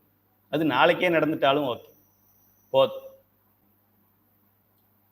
நீ சும்மா கொஞ்சம் தண்ணீரை தெளிச்சு அனுப்பிடாதீங்க, நான் இங்கே கெமிக்கல் போட்டு பார்ப்பேன், தண்ணீரும் எது கண்ணீர் எது அப்படின்னு நான் பார்த்துருவேன். இங்கே ரொம்ப கடினமா இருக்குங்கயான்னு சொன்னாங்க. அதுபோல முந்தை வினை முழுதும் ஓய உரைப்பன் யான். அதுக்காகத்தான் மாணிக்க வாசகர் சொல்றாரு, நான் ஏன் இதை பாடுறேன்னா என்னுடைய வினைகள் எல்லாம் தீர்வதற்காக பாடுறேன். ஏன்னா நமக்கு ஆகாமியமாவது தெரியும், பிராரத்தமாவது ஊருக்கே தெரியும். நம்ம பிராரத்தன்னு நம்ம பக்கத்து வீட்டுக்காரனுக்கு நல்லா தெரியும். நம்ம குடும்பத்துல என்ன நடக்குதுங்கிறது நம்மளை விட பக்கத்துலயும் ஏத்த மாதிரி இருக்கிறவன் பின்னாடி இருக்கிறவனுக்கெல்லாம் ரொம்ப நல்லா தெரியும். நமக்கே ஒரு சர்ப்ரைஸ் கொடுத்துருவானுங்க அவன். நம்ம சும்மா கரப்பாம்பூச்சி அடிச்சிருப்போம், என்ன ஒய்ஃப் கூட சண்டையான்னு கேட்பான். டே, கரப்பாம்பூச்சி அடிக்கிறதுக்கும் ஒய்ஃப் அடிக்கிறதுக்கும் உனக்கு வித்தியாசம் தெரியலையா அவனுக்கு? ஏதாவது ஒன்று போட்டு விட்டுருவாங்க வெளியில. அதுபோல பக்கத்து வீட்டுக்காரனுக்கு நம்மளை பத்தி அதிகமா தெரியும். ஆனா நமக்கு முந்தை வினை எவ்வளோ நமக்கு இருக்குன்னு தெரியாது. அது தெரியணும் அப்படின்னா திருவாசகம், அதுலேயும் சிவபுராணத்தை இந்த 19 வரி வர்ற வரைக்குமாவது திரும்ப திரும்ப திரும்ப திரும்ப படிக்கணும்னு அர்த்தம். இப்போ வினை கொள்கைக்கு வந்துட்டோம். இந்த உலகம் எதற்காக இயங்குகிறது என்றால் இந்த வினையால இயங்கிக்கிட்டு இருக்கு. திருப்பள்ளி எழுச்சியில கடைசி பாடல்ல அவமே போக்குகின்றோம், இந்த பவமே உய்ய கொள்கின்ற ஆரென்று நோக்கி திருப்பெருந்துறை உரை திருமாலாம் அவன் விருப்பு எய்தவும் மலரவன் ஆசை படவும் நின் அலர்ந்தமை கருணையில் நீ. மலரவனும் பிரம்மனும் ரொம்ப ஆசைப்படுவாங்க. இங்கே உட்காந்து டயத்தை வேஸ்ட் பண்ணிக்கிட்டே இருக்கோம்ப்பா, இங்கே பூமிக்கு போனாலாவது பாவத்தை இருவினை ஒப்பு வரும், இங்கே இருந்தால் இருவினை ஒப்பு வராது. பிரம்மாவுக்கு ஒரு காலத்துலேயும் இருவினை ஒப்பு வராது, திரும்ப இங்கே தான் பிறக்கணும். சிவபெருமானா பார்த்து ஏதாவது பண்ணாதான். அது மாதிரிதான் பெருமாளுக்கும், அது திருப்பதி பெருமாளா இருந்தாலும் சரி, ஸ்ரீபுரம் பெருமாளாக இருந்தாலும் சரி, இருவினை ஒப்பு வராது. நல்வினை இருக்கிறதுனால பெருமாளா இருக்க, அப்புறம் எப்படி இருவினை ஒப்பு? ஒருத்தருக்கு செல்வம் கொடுக்குறாரு, ஒருத்தருக்கு செல்வம் கொடுக்கல, அப்புறம் எப்படி அவர் இருவினை ஒப்பா இருப்பாரு? ஆக இருவினை ஒப்பு வர வேண்டும் என்றால் இங்குதான் வரணும். இப்போ பெருமான் எதை சொல்றாரு? முந்தை வினை அப்படிங்கிறதுல நமக்கு past tense, present tense, future டென்ஸ்ன்னு சொல்லி வினை கொள்கையை பற்றி நம்ம படிக்கிறோம். கடந்த கால வினைக்கு சஞ்சிதம் என்று பெயர், நிகழ்கால வினை. அவரோட பிரார்த்தம் அப்படி இருக்கு, இவ பிரார்த்தம் இப்படி இருக்கு. சும்மா வீட்டில் உட்காந்துருக்கிறா, மாப்பிள்ளை அதுவே தேடி வந்துருச்சு. என் பொண்ணுக்கு 10 வருஷமா நான் ஜாதகத்தை 1000 இடத்துல பார்த்துட்டேன். இந்த matrimony, Tamil matrimony, Nadar matrimony, Kallar matrimony, இந்த கன்னடா மெட்ரிமோனி, தெலுங்கு மெட்ரிமோனி, எல்லா மெட்ரிமோனியும் பார்த்து பணம் தான் வீணாச்சே தவிர இன்னும் மாப்பிள்ளை கிடைக்கல. அவளுக்கு பாருங்க சும்மா உட்கார்ந்த இடத்துல வந்துருது மாப்பிள்ளை. அப்படின்னா எதனால வருது அப்படின்னா, ஏற்கனவே அந்த பிரார்த்தம் அப்படி கொடுக்கப்பட்டு வந்திருக்கு. பிரார்த்தம் கரெக்டா இருந்ததுன்னா மாப்பிள்ளை வீடு தேடி வந்துடும், காலேஜ் தேடி வந்துடும். அங்க படிக்கும் போதே அங்கேயே அவர் பேப்பர் கொடுத்துருவார், கல்யாண பத்திரிகை கொடுத்துருவார். இல்லைன்னா இங்க அப்பா அம்மா அலைஞ்சாலும் கிடைக்காது. சில பெற்றோர்கள் பெண்ணுக்கு எப்படா கல்யாணம் ஆகும் அப்படிங்கிறதுக்காக ரொம்ப வருத்தப்பட்டு இருக்கிறாங்க. என்னுடைய நண்பருக்கு அது மாதிரி இருந்தது. பூசத்துக்கு அன்னதானம் பண்ணுங்கன்னு சொன்னேன், அன்னதானம் பண்ணாரு, பொண்ணு கல்யாணம் ஆயிடுச்சு. நான் அவருக்கு ஒரு தொகையை கொடுத்து நீங்க பண்ணுங்கன்னு சொன்னேன். அவர் என்ன பண்ணிட்டாரு, பொண்ணு கல்யாணம் ஆயிட்டதுனால இனிமே நீங்க பணம் கொடுக்க வேண்டாம், நானே போட்டு பண்றேன் அப்படின்ட்டார். பிராரத்தத்தை மாற்ற முடியும், ஜீவகாருண்யமும் திருமுறைகளும் கையில் இருந்தால் மாற்றலாம். சரி, நம்முடைய பழைய வினையில் பெரிய மலை அளவுக்கு, சைவ சித்தாந்தம் படித்தவங்களுக்கு தான் தெரியும், மற்றவங்களுக்கு இது புரியாது. மற்றவங்கெல்லாம் கண்ணு காதை மூடிக்கங்க, சைவ சித்தாந்தம் படிங்க, இல்லைனாக்க திருவாசகம் படிக்காதீங்க. பழைய வினைகள் முந்தை வினை முழுதும் அப்படின்னு பயமுறுத்தி சொல்றாரு. முந்தைய வினை முழுதும் அப்படி சொல்லல, முந்தை வினை முழுதும் மோய உரைப்பன் உரைப்பன் உரைப்பன் உரைப்பன் உரைப்பன் யான். தேஞ்ச டேப் ரெக்கார்டர் மாதிரி அதை திரும்ப திரும்ப சொல்லணும். அதுபோல் சிவபுராணத்தையும் நம்ம திரும்ப திரும்ப சொல்லணும். அந்த சிவபெருமான் நம்மளுடைய வினைகளுக்கு ஏற்றாற்போல் தான் இந்த தனு கரண புவன போகத்தை கொடுக்குறாரு. சைவ சித்தாந்தத்தில் தான் இது படிக்க வேண்டியது இருக்கு. தனு என்றால் உடலை கொடுக்கணும். உங்களை ஒரு மாதிரி படிச்சிருக்காரு, என்ன ஒரு மாதிரி படிச்சிருக்காரு. உங்களுக்கு ஒரு வாழ்க்கையை கொடுத்துருக்கிறாரு, எனக்கு வேற மாதிரி வாழ்க்கையை கொடுத்துருக்கிறாரு. உங்கள் வாழ்க்கையும் என் வாழ்க்கையும் சமம் கிடையாது. உங்களுடைய இன்பமும் என்னுடைய இன்பமும் சமம் கிடையாது. உங்களுடைய டேஸ்ட்டும் என் டேஸ்ட்டும் சமம் கிடையாது. ஏன் உங்களுக்கு அப்படி எது நல்லது எது கெட்டது? உங்கள் பாவத்துக்கு புண்ணியத்துக்கு ஏற்ற மாதிரி நீங்கள், ஏன் பாவ புண்ணியத்துக்கு ஏற்ற மாதிரி நான், ஏன் பாவ புண்ணியத்துக்கு ஏற்ற மாதிரி நீங்கள், உங்கள் பாவ புண்ணியத்துக்கு ஏற்ற மாதிரி நான் கிடையாது. காலம் நியதி, நியதியை போட்டுட்டு தான் பிரகிருதி மாயையே கொண்டு வர்றாரு. இதுதான் சட்டம். இனிமேல் பிறக்க போகிற குழந்தைங்கள்லாம் இப்படி தான் ஆதார் கார்டு பதியணும்னு சட்டத்தை போட்டுட்டு தான் குழந்தைங்களுக்கே டெலிவரி பார்க்குற மாதிரி பெருமான் 36 தத்துவங்களை கொண்டு வரும்போது காலத்தை கொடுத்துட்டு நியதியை கொடுத்துட்டு இது இப்படித்தான் அவனுடைய பாவம் அவனுக்கு, வினை விதைச்சவன் வினை அறுப்பான், தீதும் நன்றும் என்ன தீதும் நன்றும் பிறர் தர வாரான், எல்லா ரூல்ஸையும் எழுதிட்டு அப்புறம்தான் இங்கே தனு கரண புவன போகங்களை கொடுக்குறார். தனுனா உடல், கரணம்னா இந்த கருவிகள், புவனம்னா இந்த கந்தரவக்கோட்டை நாகர்கோவில் அது போல, அப்புறம் போகம் அப்படிங்கிறது அனுபவிக்கக்கூடிய பொருள்கள், அனுபவ பொருள்கள் எல்லாம் இருந்தாலும் அதை அனுபவிக்கணும்ல. எத்தனையோ பேருக்கு பணம் இருக்கு, நிம்மதி இல்லை. சாப்பாடு இருக்கு, எடுத்து கொடுக்க ஆள் கிடையாது. அப்படி இருக்கு. அதெல்லாம் இறைவன் ஏதோ ஒரு குறை இருக்கிறதுனால அப்படி வச்சிருப்பார், குறையா வச்சிருப்பார். அதனால காரணம் அவர் கிடையாது, நம்ம தான் காரணம். பின்னாடி நம்ம படிக்க போறோம். நம்மளுடைய வினைகளுக்கு ஏற்றாற்போல் குடலை கொடுக்குறார். அவர் தான் அந்த வினைகளை ஊற்றுறார், நமக்கு சேர்த்து வைக்கிறாரு. சேர்த்து வைக்கும்போது அவங்கவுங்களுக்கு என்ன போகணுமோ அதைத்தான் எடுத்து கொடுப்பார். பங்கு பிரிக்கிறதுல சரியான ஆள் அவர். சரி, இந்த சஞ்சிதம் பிராரத்தம் பற்றி மற்ற மாணவர்கள் இப்போ எல்லாருமே சைவ சித்தாந்த சுடராக தான் இருப்பீங்கன்னு நினைக்கிறேன். முக்கியமாக 2-3 கருத்துக்கள் சொல்லிடுறேன். ஏன்னா இது சைவ சித்தாந்தம் நடத்தாமல் திருவாசகம் நடத்த முடியல. முந்தை வினைன்னு சொன்னால் அப்புறம் எதை சொல்லணும்? சஞ்சிதம்னு சொல்லணும். சஞ்சிதம்னு சொன்னால் பிரார்த்தம் ஆகாமியும் சொல்லாமல் இருக்க முடியாது. சஞ்சிதம்னு சொன்னால் நல்வினை தீவினைன்னு சொல்லணும். நல்வினை தீவினை அப்படின்னா என்ன அர்த்தம்? அறநூல்களில் சொல்லப்பட்டதை செய்ய சொன்னதை செஞ்சா நல்வினை, செய்ய சொல்லாததை செஞ்சாலும் தீவினை, இதெல்லாம் சொல்லணும். அப்புறம் நல்வினை தீவினைங்கிறதான் கண்மம்னு சொல்லணும். இது ரெண்டும் இருந்தால் அது பாவ புண்ணியமாக பதிவு செய்யப்பட்டு அடுத்த பிறவியில தனு கரண புவன போகம் அது மாதிரி அமைஞ்சு, அதாவது இப்போ அப்பா நல்லது பண்ணா பிள்ளைக்கு அது நல்லது வரும், அதெல்லாம் கிடையாது. அப்பா நல்லது பண்ணா பிள்ளை நல்லது பண்ணியிருந்தா பிள்ளை அந்த அப்பாவுக்கு பிள்ளையா பிறக்குமே தவிர அப்பா நல்லது பண்ணதுனால பிள்ளைக்கு அந்த புண்ணியம் சேராது, சேராது சேராது சேராது. சிவபெருமான் என்ன லூசா?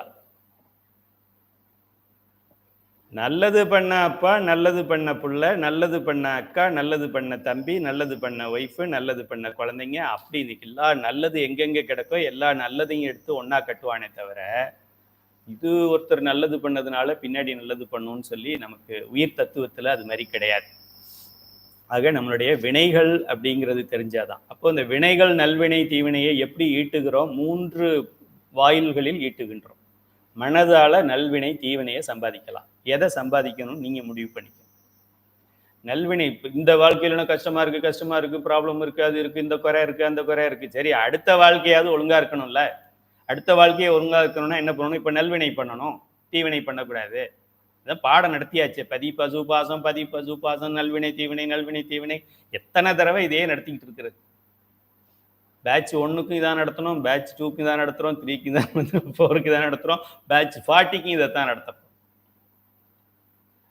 மனதால தீயதை நினைக்காம நல்லதை நினைக்கணும். மனம் ஒரு குரங்கு நிற்காது, அது தீயதை தேடும். தீயதை தேடும்போது நமச்சிவாயன்னு சொல்லணும், சிவனடியாரை பார்க்கணும், சிவவேடத்தை பார்க்கணும், சிவன் படத்தை பார்க்கணும், அப்படி திருப்பிக்கணும். இந்த பக்கம் அப்படி கொஞ்சம் மடை மாற்றம் தான் பண்ண முடியும் மனதை பொறுத்தவரை. வாய் ஒழுங்கா வச்சுக்கலாம்.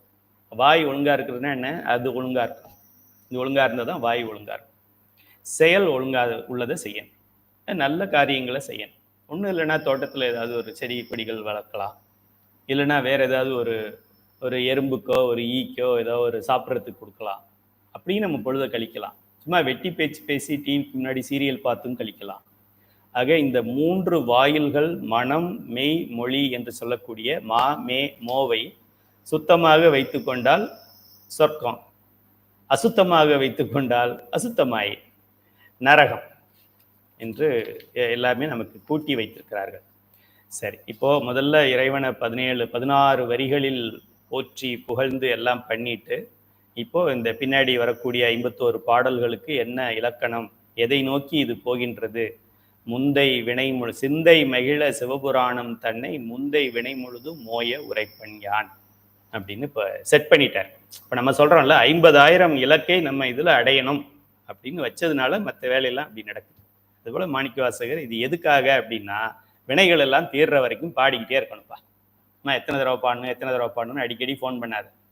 வினை தீர்ந்துருச்சுன்னா பாடாத, வினை இருக்குன்னா பாடு, முந்தை வினை முழுதும் மோய பாடு அப்படின்னு சொல்லியிருக்கிறார்.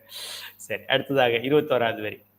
கண்ணுதலான் தன் கருணை கண்காட்ட வந்தேதி. கருணைன்னு ஒரு வார்த்தை இல்லைன்னா அது சிவபுராணம்னே பேர் கிடையாது. அது சிவன் பற்றிய நூலே கிடையாது கருணைங்கிற வார்த்தை வரலன்னா.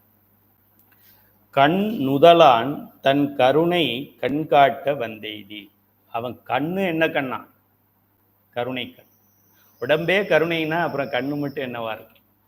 கண் நுதலான், நுதல்னா இது நெற்றி புருவம். கண் நுதலான், நுதல் கண்ணான் அப்படி வச்சுக்கலாம். நுதல் கண்ணான் அதான் கண் நுதலான். நுதல் கண்ணான்னா என்ன? நெற்றியில் கண் உடையவன். யாருக்கு? இந்த பிரபஞ்சத்திலேயே நெற்றியில் கண் உடையவன் சிவபெருமான் மட்டும்தான். நெற்றி கண்ணன். நெற்றியில் கண்ணுடையான் என்ன பண்றான்? தன் கருணை கண்காட்ட வந்தெய்தி. கருணை கண்காட்ட வந்தெய்தி. இந்த கண்ணு, இப்போ இந்த கண் இருக்குல்ல, இந்த ரெண்டு கண்ணு என்ன காமிக்கும் அப்படின்னா மாயையை காமிக்கும். நம்ம கண்ணை சொல்றோம். இது உலக பொருள்களை காமிக்கிற கண்கள். இந்த கண்ணுக்கு உலக மாயையால் செய்யப்பட்ட கண், மாயையை பார்க்கின்ற கண். அதனால இதுக்கு பேரு ஊனக்கண் என்று பெயர். ஊனக்கண். இந்த கண் இருக்கே சிவபெருமானுடைய இந்த கண், அது ஞானக்கண். ஊனக்கண்ணுக்கும் ஞானக்கண்ணுக்கும் வித்தியாசம் தெரியணும் நமக்கு. ஆக இது இந்த மாயையை காமிக்கும் கீழே இருக்கிறது, இது சிவத்தை காமிக்கணும். அதனாலதான் எல்லாம் அப்சர்வ் யுவர் ஐப்ரோஸ், உங்களுடைய நெற்றி புருவத்தை நோக்கவும். அங்க இருக்கிற கண்ணு தான் நமக்கு சிவத்தை காமிக்கும். இங்கதான் 6 திரைகள், இந்த திரையை விலைக்கு அந்த திரையை விலைக்கு அந்த திரையை விலைக்கு இங்கதான் பார்த்துக்கிட்டு இருக்கோம். இதுதான் திருச்சிற்றம்பலம். நம்ம சரியில இருக்கிற மாணவன் கிரியையில இருக்கிற மாணவனுக்கு திருச்சிற்றம்பலம் போனியானா போய்கிட்டு இருக்கேன், இன்னொரு அரை மணி நேரத்துல சிதம்பரம் போயிடுவேன்னு சொல்லலாம். திருச்சிற்றம்பலம்னா அங்க இருக்கிறது திரு சித்து அம்பலம், அது சிதம்பரத்தை சொல்லலாம். திருச்சிற்றம்பலம் இங்க இருக்கு. சரியை மாணவனுக்கு கிரியை மாணவனுக்கு ஒரு பொருள் இருக்கு, யோக மாணவன் ஞான மாணவனுக்கு வேற பொருள் இருக்கு. யோக நிலையில இருக்கின்ற மாணவன், வாசி யோகம் பயில்கின்ற மாணவன், அவனுக்கு எங்க இருக்கு திருச்சிற்றம்பலம்? திருச்சிற்றம்பலம் எங்க இருக்கு? நேரா இங்க இருந்து ஒரு கோடு போட்டு இங்க இருந்து ஒரு கோடு போட்டா இந்த 2 கோடும் எங்க ஜாயிண்ட் ஆகுதோ அங்க இருக்கு. நியூரா லிங்க்னு சொல்றாங்கல்ல, அங்க இருக்கு திருச்சிற்றம்பலம். இது யோக நிலை மாணவனுக்கு. ஞான நிலை மாணவனுக்கு என்ன இருக்கு? அவன் இந்த உடம்பையே கடந்தவன். அப்புறம் இங்க கோடு போட்டு இங்க கோடு போட்டு இது என்ன எக்ஸ் ஆக்சிஸ் ஒய் ஆக்சிஸ் அப்புறம் 0 பாயிண்ட் எல்லாம் பார்த்துக்கிட்டு இருக்க முடியுமா அவனுக்கு? இந்த உடம்பை தாண்டி ஆத்மநாதனாக இருக்கின்றவன். ஆத்மநாதனுக்கு உடம்பு கிடையாது. ஆக அந்த திருச்சிற்றம்பலம் அருட்பெருஞ்சோதி தான் திருச்சிற்றம்பலம். இப்போ திருச்சிற்றம்பலம் அப்படின்னா சரியைக்கு ஒரு திருச்சிற்றம்பலம் இருக்கு, கிரியை மாணவனுக்கு ஒரு திருச்சிற்றம்பலம் இருக்கு, யோக மாணவனுக்கு திருச்சிற்றம்பலம் வேற, ஞான மாணவனுக்கு திருச்சிற்றம்பலம் வேற. திருவாசகத்துல எந்த பேர் எதை எடுத்தாலும் எந்த பதிகத்தை நம்ம படித்தாலும் 4 நிலை மாணவனுக்கு அவன் பொருள் புரியும். மாற்று பொருளை சொன்னா நம்ப மாட்டான். இந்த ஐயா வளர்றாரு அப்படி சொல்லும். இந்த ஐயா வளரல, உன் அறிவு அப்படி இருக்கு. அவனுக்கு அதுக்கு மேல சொன்னா புரியாது. பல முறை இந்த உதாரணத்தை நம்ம சொல்லியிருக்கோம். சின்ன வயசு சின்ன கிளாஸஸ்ல எல்லாம் டீச்சர் என்ன சொல்லுவாங்க, 1ல் 2 1 - 2 நோ 1ல் 2 போகாது, 1 ஸ்மால் 2 பிக். அதனால 1 - 2 நாட் பாசிபிள். இது சின்ன வயசு. அதே 5th standard 6th standard first floor கிளாஸுக்கு போகும்போது அதே டீச்சர், சேம் டீச்சர், ஸ்டூடெண்ட் தான் வேற. அங்க சொல்லுவாங்க எஸ் 1 - 2 -1 டெஃபினட்டா போகும். ஏன் போகாது? 1ல் 100 போகும்டா, என்ன 2 போகாத? 1 - 1 crore போடலாமே அப்படின்னு ஃபர்ஸ்ட் ஃப்ளோர்ல இருக்கிற ஸ்டூடெண்ட்டுக்கு அப்படி சொல்லி கொடுத்துட்டு இருப்பான். கிரவுண்ட் ஃப்ளோர்ல இருக்கிற சின்ன பிள்ளைங்க, கிண்டர் கார்டன் பிள்ளைங்களுக்கு 2 - 1 ஓகே, பிக்ல ஸ்மால் போகும், அண்டால குண்டா போகும், குண்டாக்குள்ள அண்டா போகாது, அப்படி சொல்லி தருவாங்க. அதுபோல சரியை மாணவனுக்கு சரியை பொருளை சொன்னா திருச்சிற்றம்பலம் எங்க இருக்கு அப்படின்னு கேட்டா தில்லையில இருக்கு. சிவபெருமான் ஆனந்த நடனம் ஆடிக்கொண்டிருக்கின்றார் இல்லையா, அதுதான் அது. திரு சிவபெருமான்ங்கிறதுனால சித்து, சிறிய, அம்பலம், அம்பலம்னா பகுதி, இதெல்லாம் சரியையில் இருக்கிற மாணவன், கிரியையில் இருக்கிற மாணவன். யோக நிலையில இருக்கிற மாணவனுக்கு போயிட்டு திருச்சிற்றம்பலம் எங்க இருக்குன்னு கேட்டா அங்கேயா போற, இங்கேயே இருக்கியாச்சு. ஞான நிலையில இருக்கிற மாணவனுக்கு இங்கேயா பாக்குற, எங்கும் இருக்கியாச்சு, எல்லாமே திருச்சிற்றம்பலம் தான் அப்படி சொல்லுவாங்க.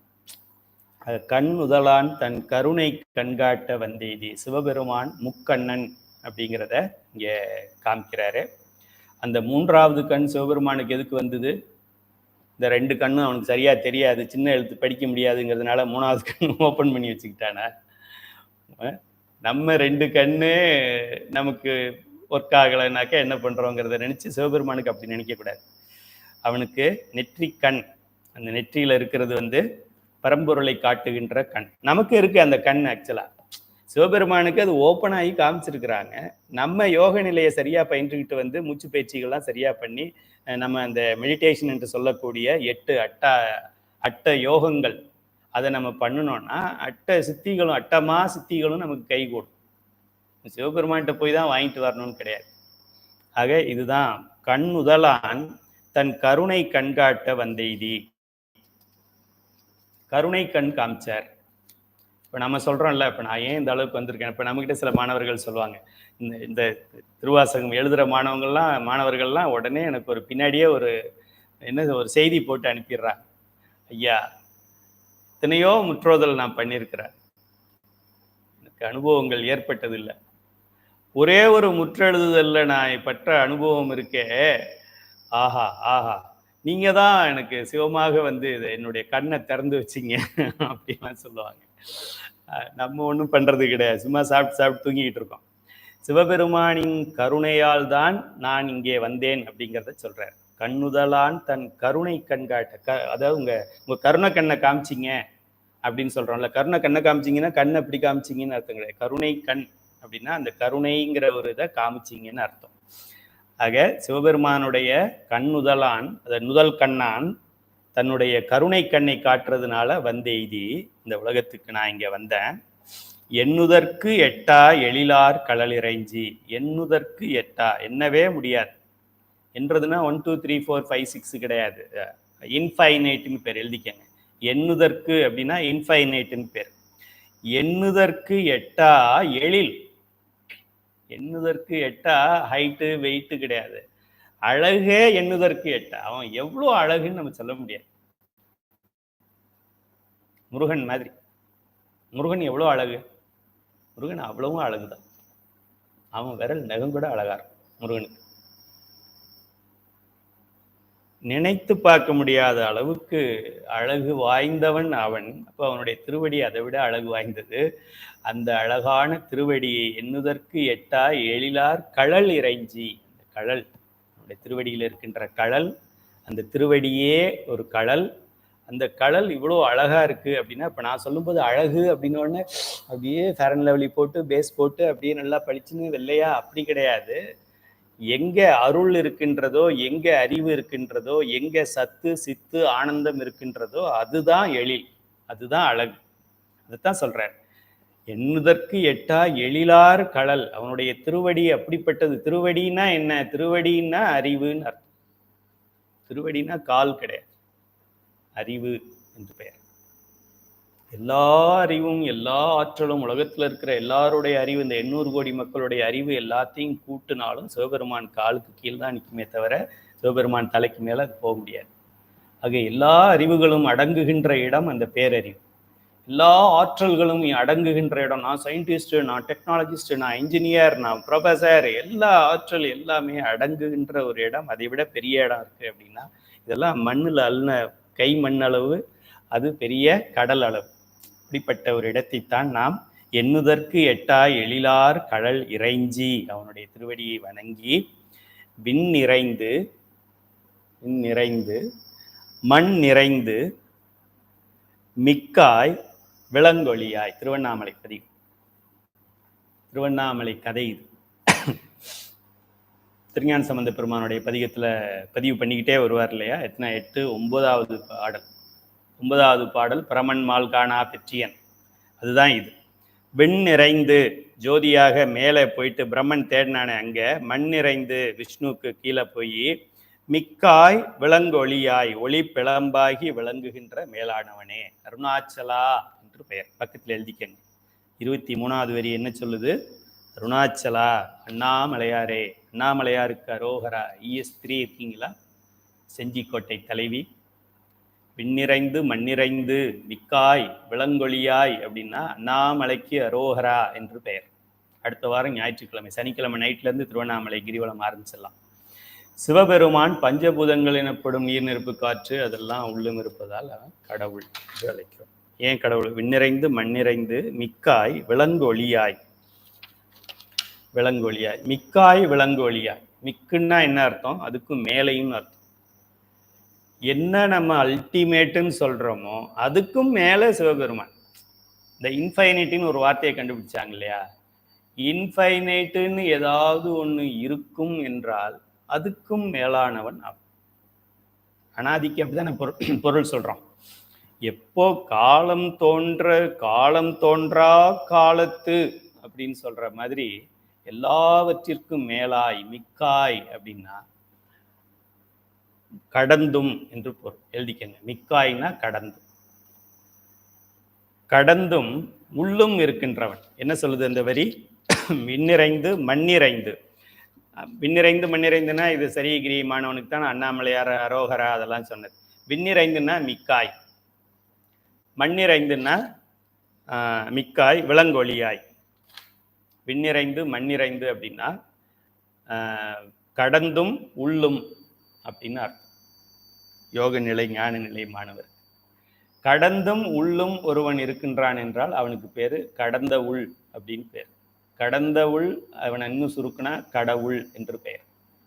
ஆக இந்த பிரபஞ்சத்தில் கடவுள் என்று ஒருவர் இருக்கிறார் என்றால் அது சிவம் மட்டுமாகத்தான் இருக்க முடியும். அவர் தான் கடந்தும் இருக்கிறார், மற்றதெல்லாம் உள்ளுக்குள்ள இருக்கிறது. வியாபகம் வியாபியம் என்று சொல்லுவோம். வியாபகம் உடையவன் அவன், வியாபியம் மற்ற இந்த மாயை பொருள்கள்.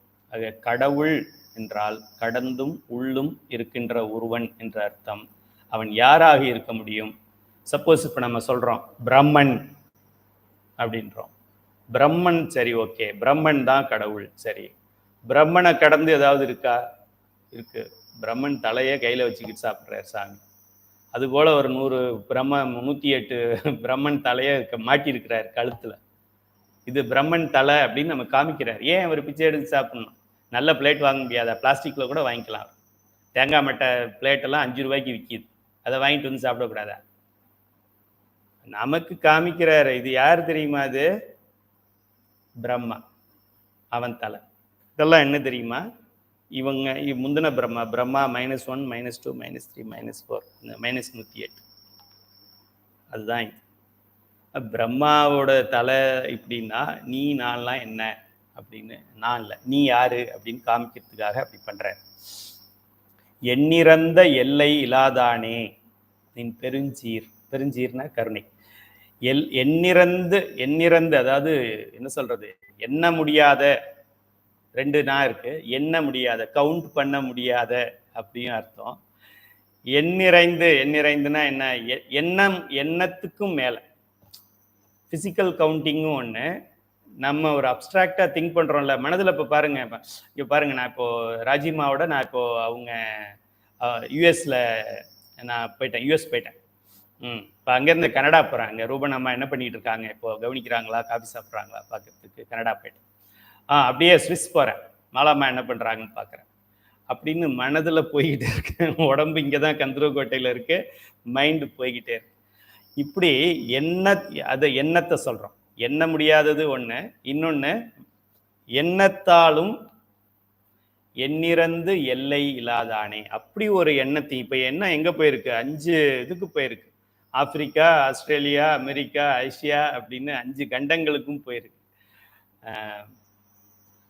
அப்படி அவ்வளோ ஃபாஸ்ட்டாக அப்படி போனாலும் இவ்வளோ வேகமாக போகக்கூடிய இந்த எண்ணத்தால் கூட இவன் தான் சிவபெருமான் என்று வெடிக்க முடியாத ஒரு நிலை. அதுதான் எண்ணிறந்து எல்லை இலாதானே நின் பெருஞ்சீர், அது அது போன்றது உன்னுடைய பெருஞ்சீர். பெருஞ்சீர்னா உன்னுடைய பெருமைக்குரிய கருணை. பொல்லா வினையேன் புகழுமாறு ஒன்றறியேன். பொல்லா வினையேன் சொல்றார் மாணிக்க வாசகர். பொல்லா வினையேன், ரொம்ப பொல்லாத வினைகள், தீவினைகள், பண்ணக்கூடாத பாவங்கள் எல்லாம் நான் பண்ணியிருக்கிறேன் அப்படின்னு சொல்றாரு. இதெல்லாம் அருளாளர்கள் சொல்றது அவங்களுக்கு கிடையாது, இதெல்லாம் நமக்காக எழுதுறது.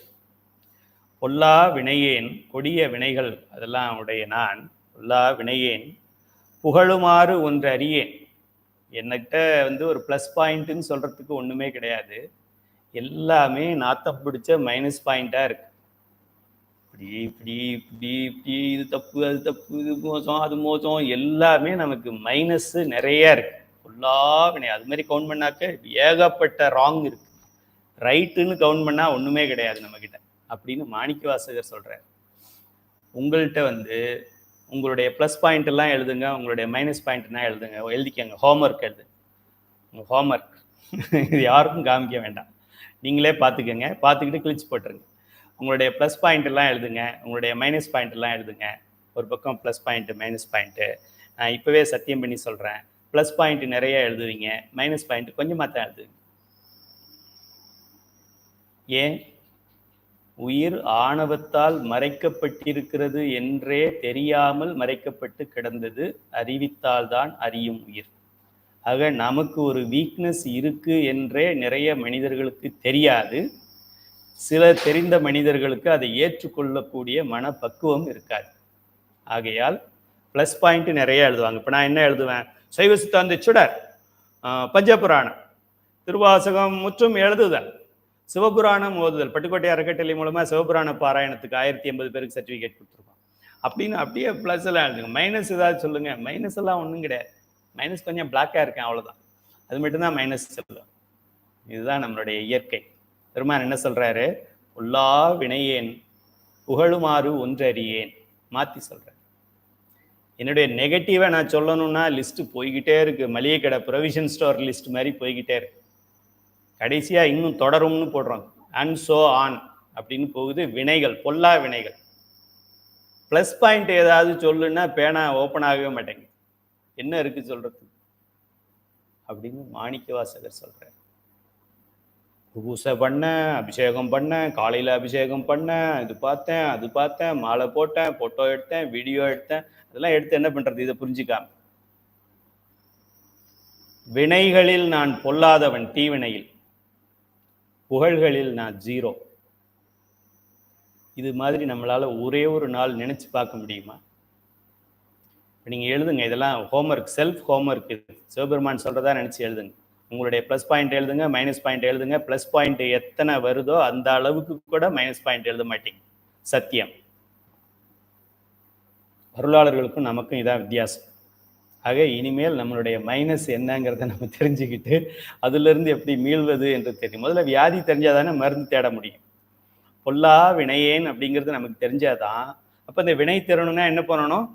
வினை தெரணும்னா என்ன பண்ணணும்? 19வது வரியில என்ன சொன்னாரு? முந்தை வினை முழுதும் ஓய உரைப்பன் யான், சிவபுராணம் தன்னை சிந்தை மெய்கில சிவபுராணம் தன்னை முந்தைய வினை முழுதும் ஓய இருப்பன். ஆஹா, ஓகே, நமக்கு ப்ராப்ளமும் தெரிஞ்சிருச்சு, சொல்யூஷனும் தெரிஞ்சிருச்சு. கண்ணப்பருப்பு தான். 2வது கண்ணில் ரத்தம் வந்தப்ப கண்ணப்பர் கவலையப்படல், போயாச்சு. ஏன்னா சொல்யூஷன் தெரியும், கண்ணை எடுத்தப்பனா நின்று போயிடுதுன்னு தெரியும், அதனால அவர் கவலையப்படலை. இப்போ நமக்கு என்ன தெரியும்? நான் பொல்லா வினையேங்கிறது நமக்கு தெரியும். அந்த வினை முழுதும் ஓய நான் சிவபுராணம் பாடணுங்கிறது நமக்கு இப்போ தெரிஞ்சு போச்சு. எத்தனை முறை பாடணும் ஒரு நாளைக்கு? இப்போ கிளாஸ் முடிஞ்சோடனே எனக்கு எஸ்எம்எஸ், வாட்ஸ்அப்பு, ஃபோன்லாம் வரும். சிவபுராணம் எத்தனை தடவை பாடணும்? அதுவும் 108 தடவை பாடணுமா? ஒரு தடவை பாடும்போதே வினை நீங்கிருச்சுன்னா பாட வேண்டாம். 108 பாடியும் நீங்களன்னா திரும்ப இன்னொரு 1008 பாடணும், சகசரநாமம் மாதிரி பாடிக்கிட்டே இருக்க வேண்டியதுதான். அப்படின்னு யார் சொல்லியிருக்கா? மாணிக்க வாசகர் சொல்லியிருக்காரு. முந்தை வினை முழுதும் ஓய உரைப்பன் உரைப்பன் உரைப்பன் உரைப்பன் உரைப்பன் ஓய ஓய உரைப்பன் வினை ஓய ஓய உரைப்பன். ஓய திருவாசகத்தெல்லாம் ரொம்ப சென்சிட்டிவா படிக்கணும். அம்மா முற்றோதல்ல போய் உட்காந்து சத்தம் போட்டுட்டு வந்துடக்கூடாது, எனக்கு பாட்டு கொடுக்கல உனக்கு பாட்டு கொடுக்கலன்னு. முந்தை வினை முழுதும் முழுதும் இம்மு அதுக்கப்புறம் ஓய அப்படின்னு படிச்சா அர்த்தம் வேற. முந்தை வினை முழுது மோய இம் பிளஸ் ஓவை சேர்த்து ப்ரொனவுன்ஸ் பண்ணா அர்த்தம் வேற. இது எப்படி இருக்கு? அதனால முழுதும் ஓய உரைப்பனா முழுது மோய உரைப்பனான்னு பாரு. ரயில்வே ஸ்டேஷனுக்கும் ஜங்ஷனுக்கும் என்ன டிஃப்ரென்ஸோ அந்த டிஃப்ரென்ஸ் அது. பஸ் ஸ்டாப்புக்கும் பஸ் ஸ்டாண்டுக்கும் என்ன டிஃப்ரென்ஸோ அந்த டிஃப்ரென்ஸ் இது. உயிர் மறைத்தலுக்கும் இரு பிறவிகளுக்கு இடையில் இருக்கிற கேப்புக்கும் சங்கஹாரத்துக்கும் உண்டான வித்தியாசம் அது. அதனால திருவாசகத்தை படிக்கும்போது ஒன்றும் எழுத்தெல்லாம் மாற்றல, ஒன்றும் பண்ணல. முந்தைய வினை முழுதும் மோய உரைப்பணியான்னா என் புத்தகத்தில் இருக்க அதைத்தான் படிக்கிறேன். மோய உரைப்பண்ணு படித்தா வேற பொருள், வினை முழுதும் ஓய உரைப்பண் ஓ இம்மு பிளஸ் ஓன்னு படித்தா வேற பொருள், இம்மையும் ஓவையும் சேர்த்து மோயன்னு படித்தா வேற பொருள். பொல்லா வினையேன் புகழுமாறு ஒன்றறியேன் அது போல சொல்றார். ஸோ மாணிக்க வாசகரா பொல்லா வினையன் அது நினைச்சா நமக்கு இன்னும் வருத்தமா இருக்கு. மாணிக்க வாசகரா பொல்லா வினையன்,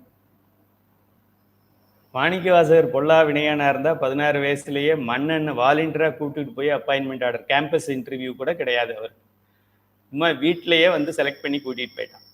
அங்கே போய் ஏதோ அப்ரெண்டிஷிப்பு, ஹெல்ப்பரு, ஜூனியர் அசிஸ்டண்ட்டு, கிளர்க்கு அந்த வேலையெல்லாம் கொடுக்கல. பாண்டிய நாட்டுக்கு முதல் மந்திரியாக நியமிக்கிறார்.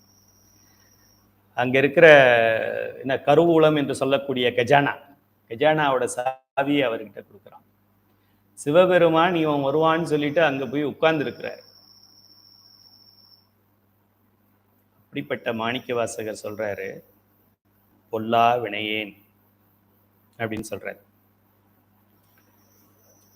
இவர் வினையே, அப்போ மாணிக்க வாசகரே வினையேன் அப்படின்னா இப்போ நம்மெல்லாம் யாரு அதை நம்ம தெரிஞ்சுக்கணும்.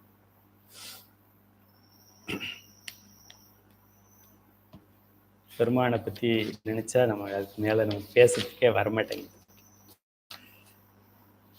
சரி, இந்த பாடல்களை பாடிடலாம். கண்ணுதலான் தன் கருணை கண்காட்ட வந்தெய்தி எண்ணுதற்கு எட்டா எழிலார் கடலிறைஞ்சி விண்ணிறைந்து மணிறைந்து மிக்காய் விளங்கொழியாய் எண்ணிறந்த எல்லை இலாதானே நின் பெருஞ்சீர் பொல்லா வினையேன் புகழுமாறு ஒன்றறியேன். புல்லாய் கூடாய் அதை அடுத்த வகுப்புல பார்ப்போம். இப்போ கண்ணுதலான் அப்படிங்கிறதுல இறைவனுடைய அருள் கண், நெற்றி கண்ணை உடையவன் அப்படின்றது தெரியுது. கருணை என்றால் முதலில் நமக்கு அவன் பிறவியை கொடுத்தது அவனுடைய கருணையால் கொடுத்தார். அன்றிலிருந்து இன்று வரைக்கும் கொடுத்துக்கிட்டு இருக்கிறது கருணையை தான் கொடுத்துக்கிட்டு இருக்காரு. இன்னும் நம்ம ஒருவேளை முத்திக்கே போயிட்டாலும் அங்கேயும் அவர் நமக்கு என்ன கொடுப்பாரு? கருணையை தான் கொடுப்பாரு. ஏன்னா அவர் எஜமா, நம்ம வேலைக்காரன், அது நமக்கு தெரியணும். எண்ணுதற்கு எட்டா எழிலார் கடலிறைஞ்சி, அவனுடைய திருவடி நிழல், அந்த சாயுச்சியம் அப்படிங்கிறத நினைச்சே பார்க்க முடியாது. அது எப்படி இருக்கும் அப்படிங்கிறதே விவரிக்கவே முடியாது, அப்படி இருக்கும். அதான் விண்ணிறைந்து மண்ணிறைந்து, மேலையும் கீழையும் கடந்தும் உள்ளும் வியாபகம் வியாபியம் கட உள் அப்படின்னு விண்ணிறைந்து மண்ணிறைந்துனா இதுக்கு இவ்வளவு பொருள் இருக்கு. என்னப்படியும் அவனை ஒரு எல்லைக்குள்ள கொண்டு வர முடியாது. சிவபெருமான் அப்படி பிளைனா இருப்பார், பிளைனா அப்படி ஒரு ஒயிட் பேப்பர் மாதிரி இருப்பார். அப்படின்னா நம்ம பிளைனுக்காக மாணவருக்கு சொல்லிக்கிட்டு இருந்தா மாணவர் என்ன நினைச்சுக்கிட்டு இருப்பாரு? A4 சைஸ் பேப்பரா A3 சைஸ் பேப்பரான்னு நினைப்பார். நான் உதாரணம் சொல்றதுலயும் ஒரு சிக்கல் இருக்கு. கிளீன், பர்ஃபெக்ட், அப்படியே பியூர் ஒயிட் வச்சுக்கோங்க, பியூர் ஒயிட் கிளாத் அப்படின்னா அவர் டவல் மாதிரி கிளாத்தா இல்லை வேஷ்டி மாதிரி கிளாத்தான்னு அப்படி நினச்சிக்கிட்டு இருப்பார். ஆக நம்ம ஒரு குணத்தை சொல்லும்போது மாணவர் இன்னொரு குணத்தை தவறாக புரிந்து கொள்ளுவார். பெருமானை நம்ம அப்படி சொல்ல முடியாது. மாணிக்க வாசகரே சொல்றார் ஒரு இடத்துல, சொல்லற்கு அரியானை அப்படின்னு சொல்றார். பொல்லா வினையேன், வினை இரு வகைப்படும், நல்வினை தீவினை. வினையை ஈட்டுவது 3 வகை, மனம் மெய் மொழி. நல்வினையை ஈட்டினால் நல்லது இன்பம் கிடைக்கும், தீவினையை ஈட்டினால் துன்பம் கிடைக்கும். இந்த பிறவில யாருக்கெல்லாம் துன்பம் இருக்கோ அவங்க வருங்காலத்தில், இந்த பிறவிலேயே வருங்காலத்திலும் வரும் பிறவிகளிலும் துன்பம் வேண்டாம் என்றால் தீவினை செய்யக்கூடாது, தீயதை சாப்பிடக்கூடாது, தீவினையை தூண்டுகின்ற பொருள்களை சாப்பிடக்கூடாது. இதை மட்டும் நம்ம ஃபாலோ பண்ணாலே போரும். அடுத்ததாக முக்கியமான ஒரு இதுக்கு வரப்போகிறோம், சைவ சித்தாந்தத்தின் ரொம்ப இந்த பிறவி கொள்கைக்கு வரப்போகிறோம். அடுத்த வகுப்பில் பார்ப்போம், இன்னைக்கு நேரம் இல்லை அதற்கு. இந்த அளவிலே நாம் வகுப்பை நிறைவு செய்யலாம். வான்முகில் வளாது பெய்க, மலிவளம் சுரக்க, மன்னன் பொன்முறை அரசு செய்க, குறைவிலாது உயிர்கள் வாழ்க.